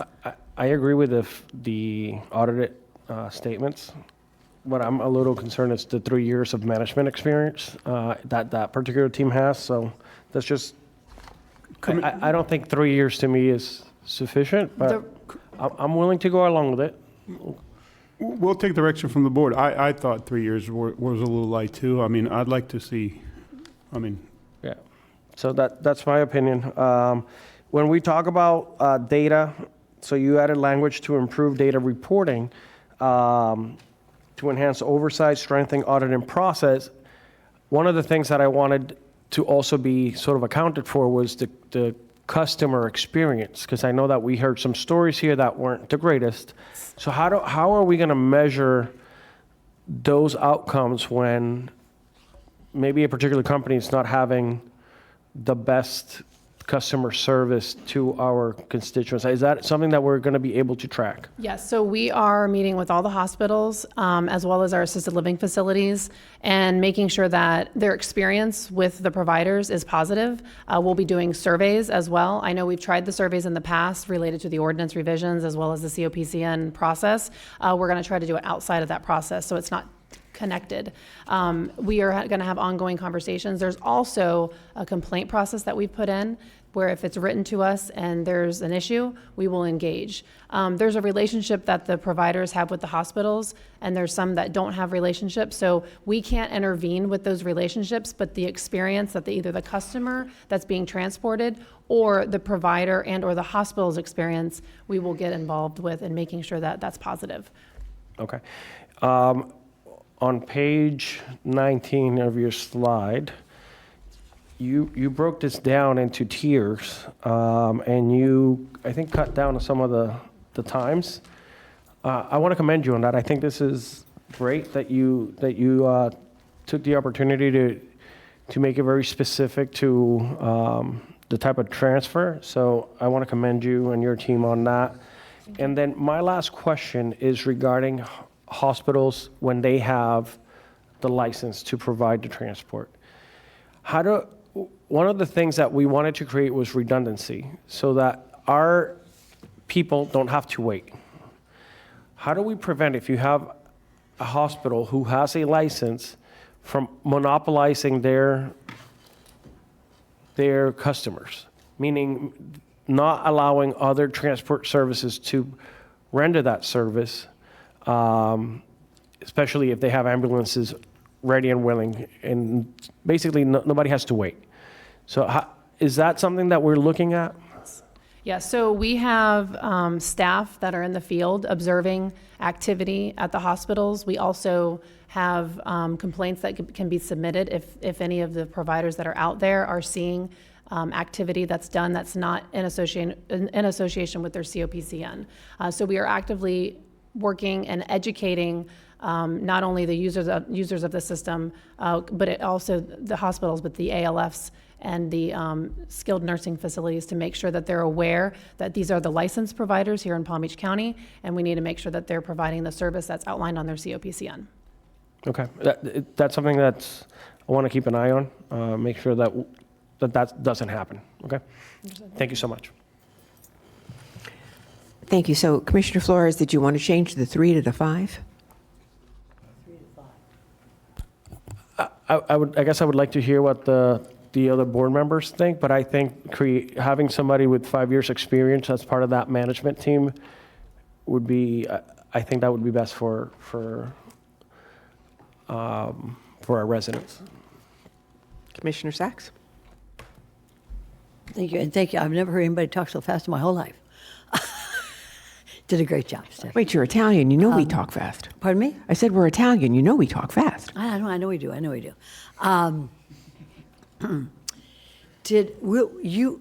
This will come back again, won't it? It will come back on December 2nd for Okay. a final adoption. Okay, good. All right. Well, I appreciate it. At that time, I think I will have opportunity to reach out to a couple of the folks with their concerns, and I can bring them back at that time. Thank you.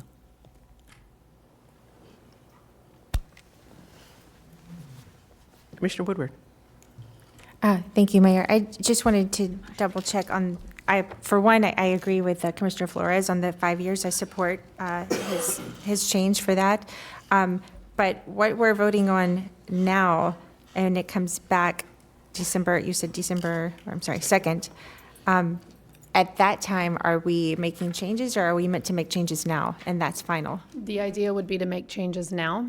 However, if there are changes on December 2nd, it will then postpone revisions, and we'll have to then schedule another public hearing. Okay. But, so for right now, the only change that's being asked is the changing to 5 years, and I would support that change. Madam Mayor, I will make the motion then to approve A and B, changing it to 5 years, please. I have a motion from the Vice Mayor, a second from Commissioner Woodward. All in favor, all opposed, see that motion carries 7-0. Thank you very much. Thank you for the presentation. We'll see you December 2nd. Now we are on to the add-on item, which is item 5B1. May I get a motion to approve item 5B1A and B? So moved. And we have no cards. I have a motion and a second. All in favor, say aye. Aye. Any opposed? See that that motion carries 7-0. See that that motion carries 7-0. All right, we will move on now to board appointments. Commissioner Powell, do you have any board appointments?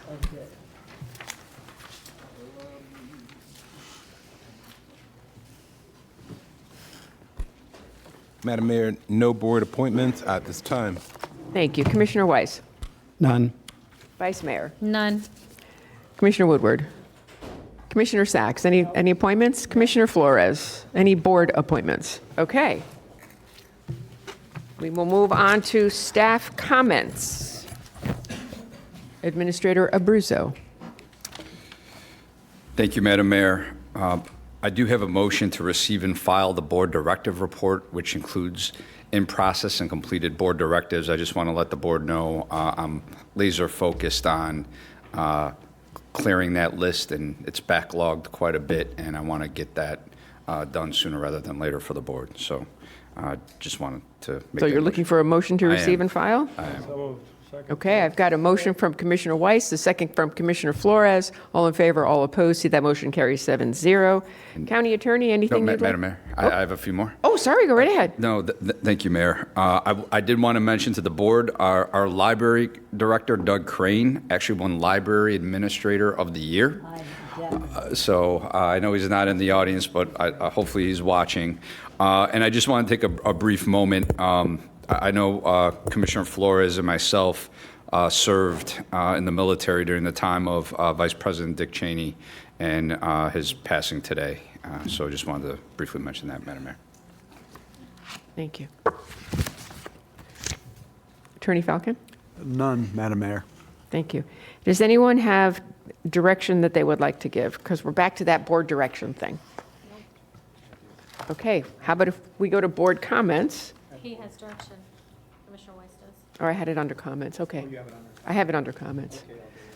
The whole direction comment thing. All right, so we're going to go with board comments, and we'll start this time with Commissioner Flores. First off, Mayor, I want to say thank you to you for today doing a proclamation for veterans. It means a lot to the community. I know we have a lot of veterans in Palm Beach County that we serve, so I'm extremely honored that you did that today. Also, I want to share with the board that tonight I'm playing pickleball as part of the county staff pickleball tournament. Better you than me. So I am ready to lose. I am not that great at pickleball. I just picked it up in March, but it's exciting that the team PBC is hosting this pickleball tournament, and I'll be participating tonight. So I was sharing with our administrator that'll be out there making us look bad. So I apologize in advance. I just want to know, for do you doing have that. knee braces? Huh? Do you have knee braces? Oh, I have everything. Ice Okay. packs and everything ready to go. Because my joke is that this is a sport that was designed by orthopedic surgeons, because everybody I hear that plays pickleball gets hurt. So. Yes, sir? That said, Commissioner Flores could easily take revenge on staff in basketball, where he swishes every shot off the court. So be careful, staff. All right, now where's the golf challenge? That's all I'm asking. But Let's do it. And by the way, since we're talking about golf, this past weekend, I had the opportunity to attend the Veterans Golf Classic up in Gardens. And I had a challenge with the mayor, who hit the ball lefty with a righty club, and she still did amazing and kicked my booty in that. I'm not a golf player, but it was great. First of all, Mayor, that you did that for our veterans, and it's always great to do things like that. So thank you for your time and your dedication to do that. And lastly, I want to request an offsite proclamation declaring November 29th, 2025 as National Small Business Saturday. I got a motion and a second from Commissioner Woodward. All in favor, all opposed. See that motion carries 7-0. Thank you so much. Thank you. Commissioner Sachs? Thank you, Madam Mayor. And I'd like to recognize Officer Rick Satori, who's here. He is helping us put together a commissioner and staff bonding program. So it's going to be off-site, and we're really excited about it. We don't need a proclamation for it, but it's part of a team building, and I appreciate that very much. Other than that, I don't have any other comments at this time. Thank you. Thank you. Commissioner Woodward? Thank you, Mayor. First, I would like to request offsite approval for a proclamation recognizing the 100th anniversary of the Addison this Sunday. Second. I have a motion and a second. All in favor, all opposed. See that motion carries 7-0. Thank you. And I also wanted to extend my thank you to several members of Palm Beach County Fire Rescue. I took my mother, who's visiting from out of town, to the calendar unveiling. The firefighters have put together, you've heard about it, an animal care and control firefighter calendar. There's men and lady firefighters, so something for everybody, and it's for the animals. So it's a great thing that they've done. I wanted to thank them because when we were leaving, my mother had a step off of a ramp and fell, has a broken wrist, and they were very wonderful helping take care of her, which if you're going to fall, better to be surrounded by Palm Beach County Fire Rescue because they're right there to help take care of you. They actually made a phone call for us to get to Boca Regional Hospital, which is where we live, and we're in the ER till midnight. And then I wanted to also thank Delray Medical for getting her into surgery this past Thursday. She had to have a plate and 3 screws put into her arm. So bad night. And then apparently I was quite jealous of all the attention she was getting, and I fell on the way to the car, and I just have a hairline fracture, so I'm okay. But thank you for an interesting night, and all of you for all of the firefighters who reached out and sent her a lovely bouquet of flowers, and she's going to be staying with us an additional at least 3 weeks, which is okay because I think my mom and my husband are closer than I am, so it works out for our family. But thank you to everyone who reached out, and Commissioner Powell for stepping in for me last Thursday at our TPA, or what are we now?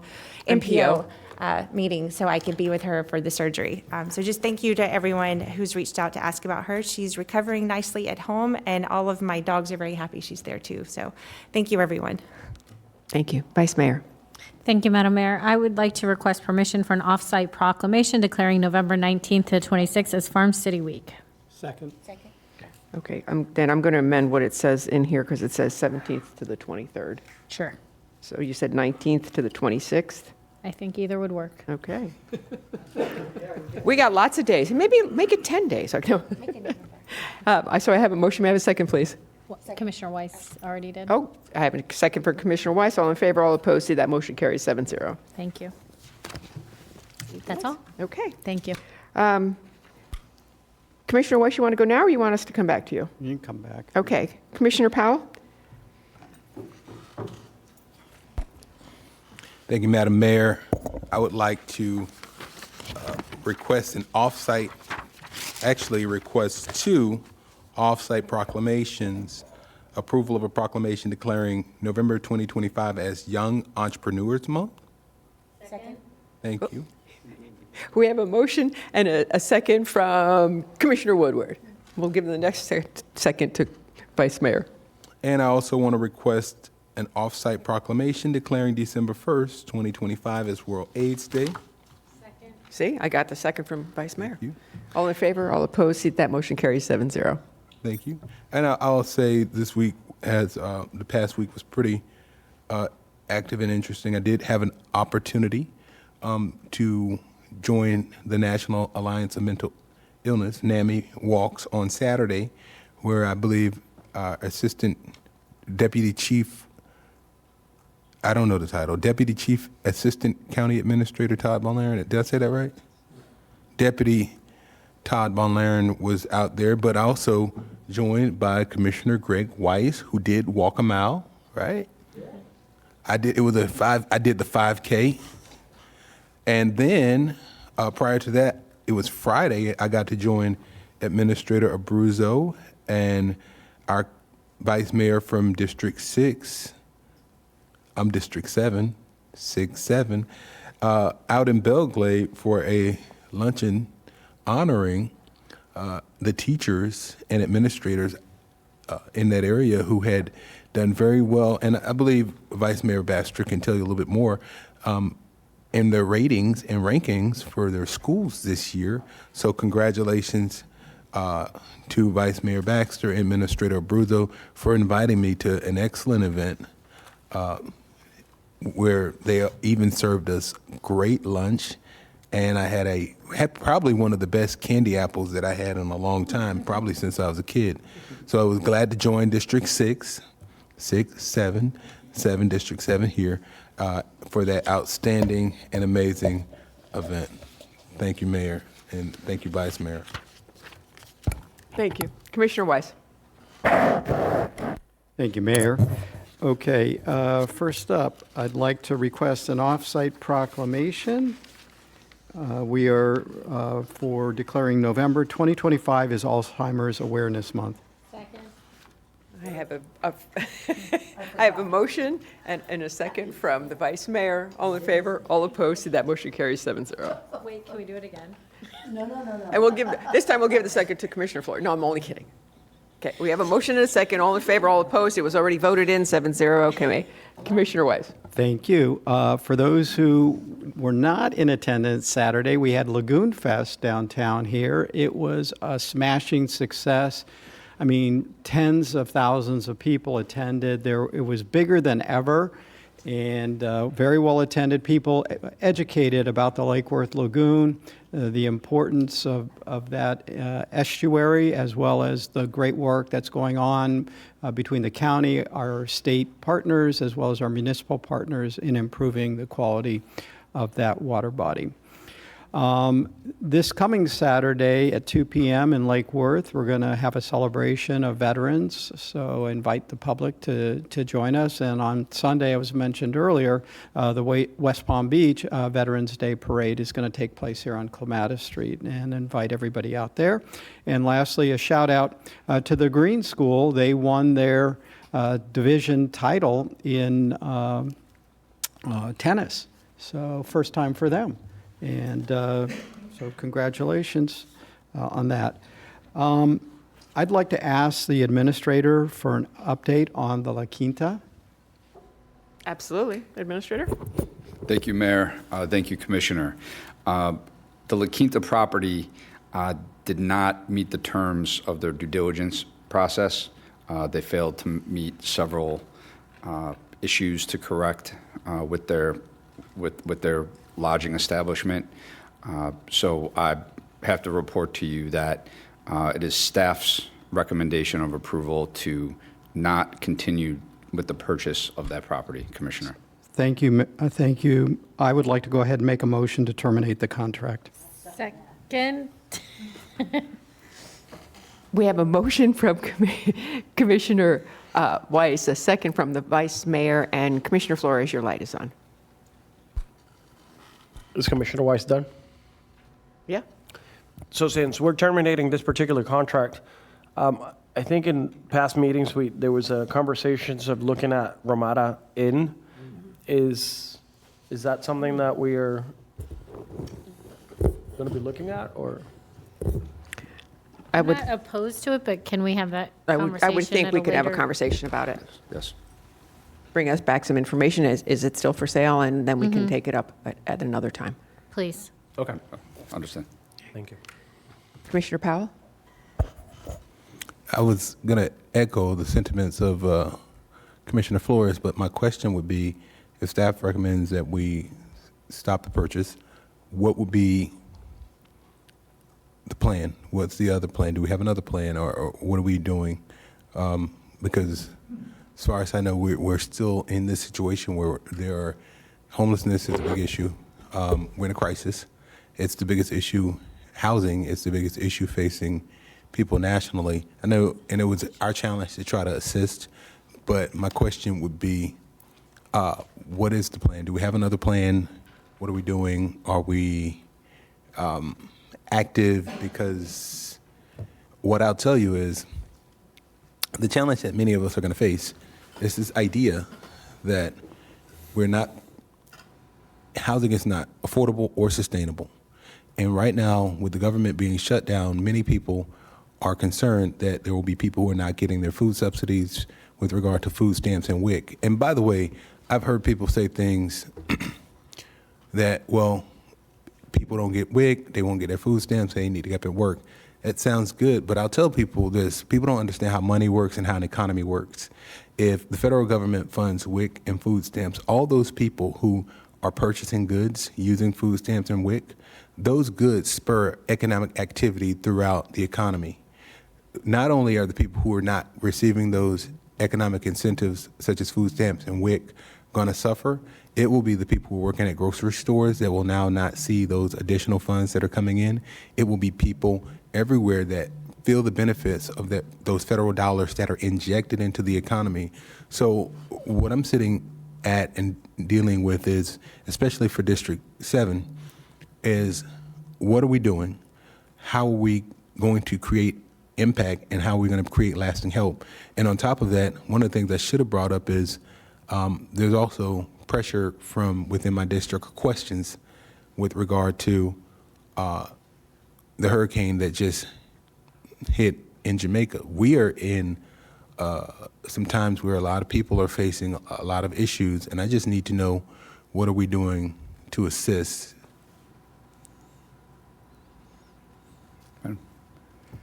Thank you, Madam Mayor.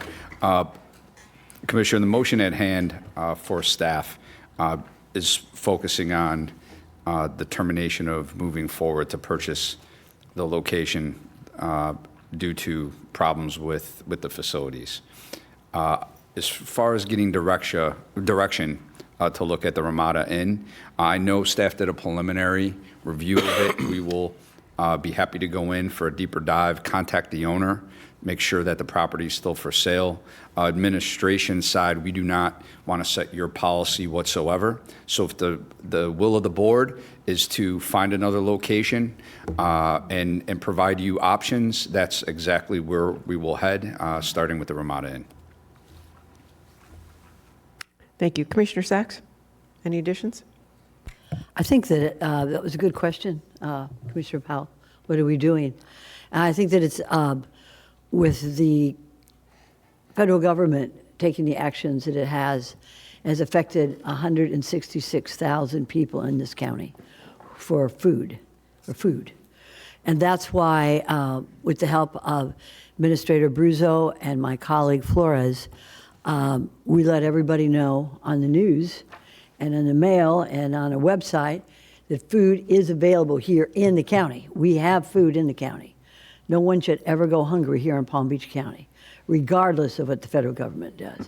So with regard to housing, I'd like to recognize Dr. James Green and Tammy Fields, who are working with our nonprofits and manufacturers to take care of the housing, at least to get into the 1,500 people who sleep outside every night in this county. And shame on us if we don't do something. But this shows the power of local government. Regardless of what the federal government does, we stand strong. And I think that with regard to those veterans we have who were going to be served by La Quinta, and I especially here in November, I just want everybody to know that there is a United States Supreme Court decision, I don't remember the name, maybe our lawyer does, that mandates that the Veterans Affairs should take care of every veteran from the time of his decommission to the time of his death. So we have land on the property of the West Palm Beach Veterans Medical Center, and at some point I'll ask the administrator to speak to the head of the VA so that we can make use of that land so that they can pay for taking care of our homeless vets. So I appreciate that, and we are moving forward. We'll have a report by our community services on when it comes to housing. But this kind of just shows to the public what we can do as a county when it comes to taking care of our people on these most important needs like food and housing. Thank you for bringing that up, Commissioner Powell. Thank you. Mayor, may I be recognized, please? I'm sorry? Can I be recognized, please? Sure, absolutely. Can we please have the vote call for the termination of the contract for La Quinta, please? A roll call? Oh. A vote call. Oh. Thank you. We had a motion and a second. All in favor? All opposed? See that the motion carries 7-0. I oppose. 6-1. Yes. You don't want to terminate the contract? For La Quinta? For La Quinta? Correct. And only because I don't know what the plan is. So it's not because I don't think it's a bad contract. But with the caveat that I don't know what the rest of the plan is. So that's the only reason I'm a no. Motion carries 6-1. Thank you. Okay, so we will take a lunch break, and we will be back here at 2 o'clock for matters by the public. I'm sorry? What? What? I already asked for those. Yeah, they were there by mistake. No problem.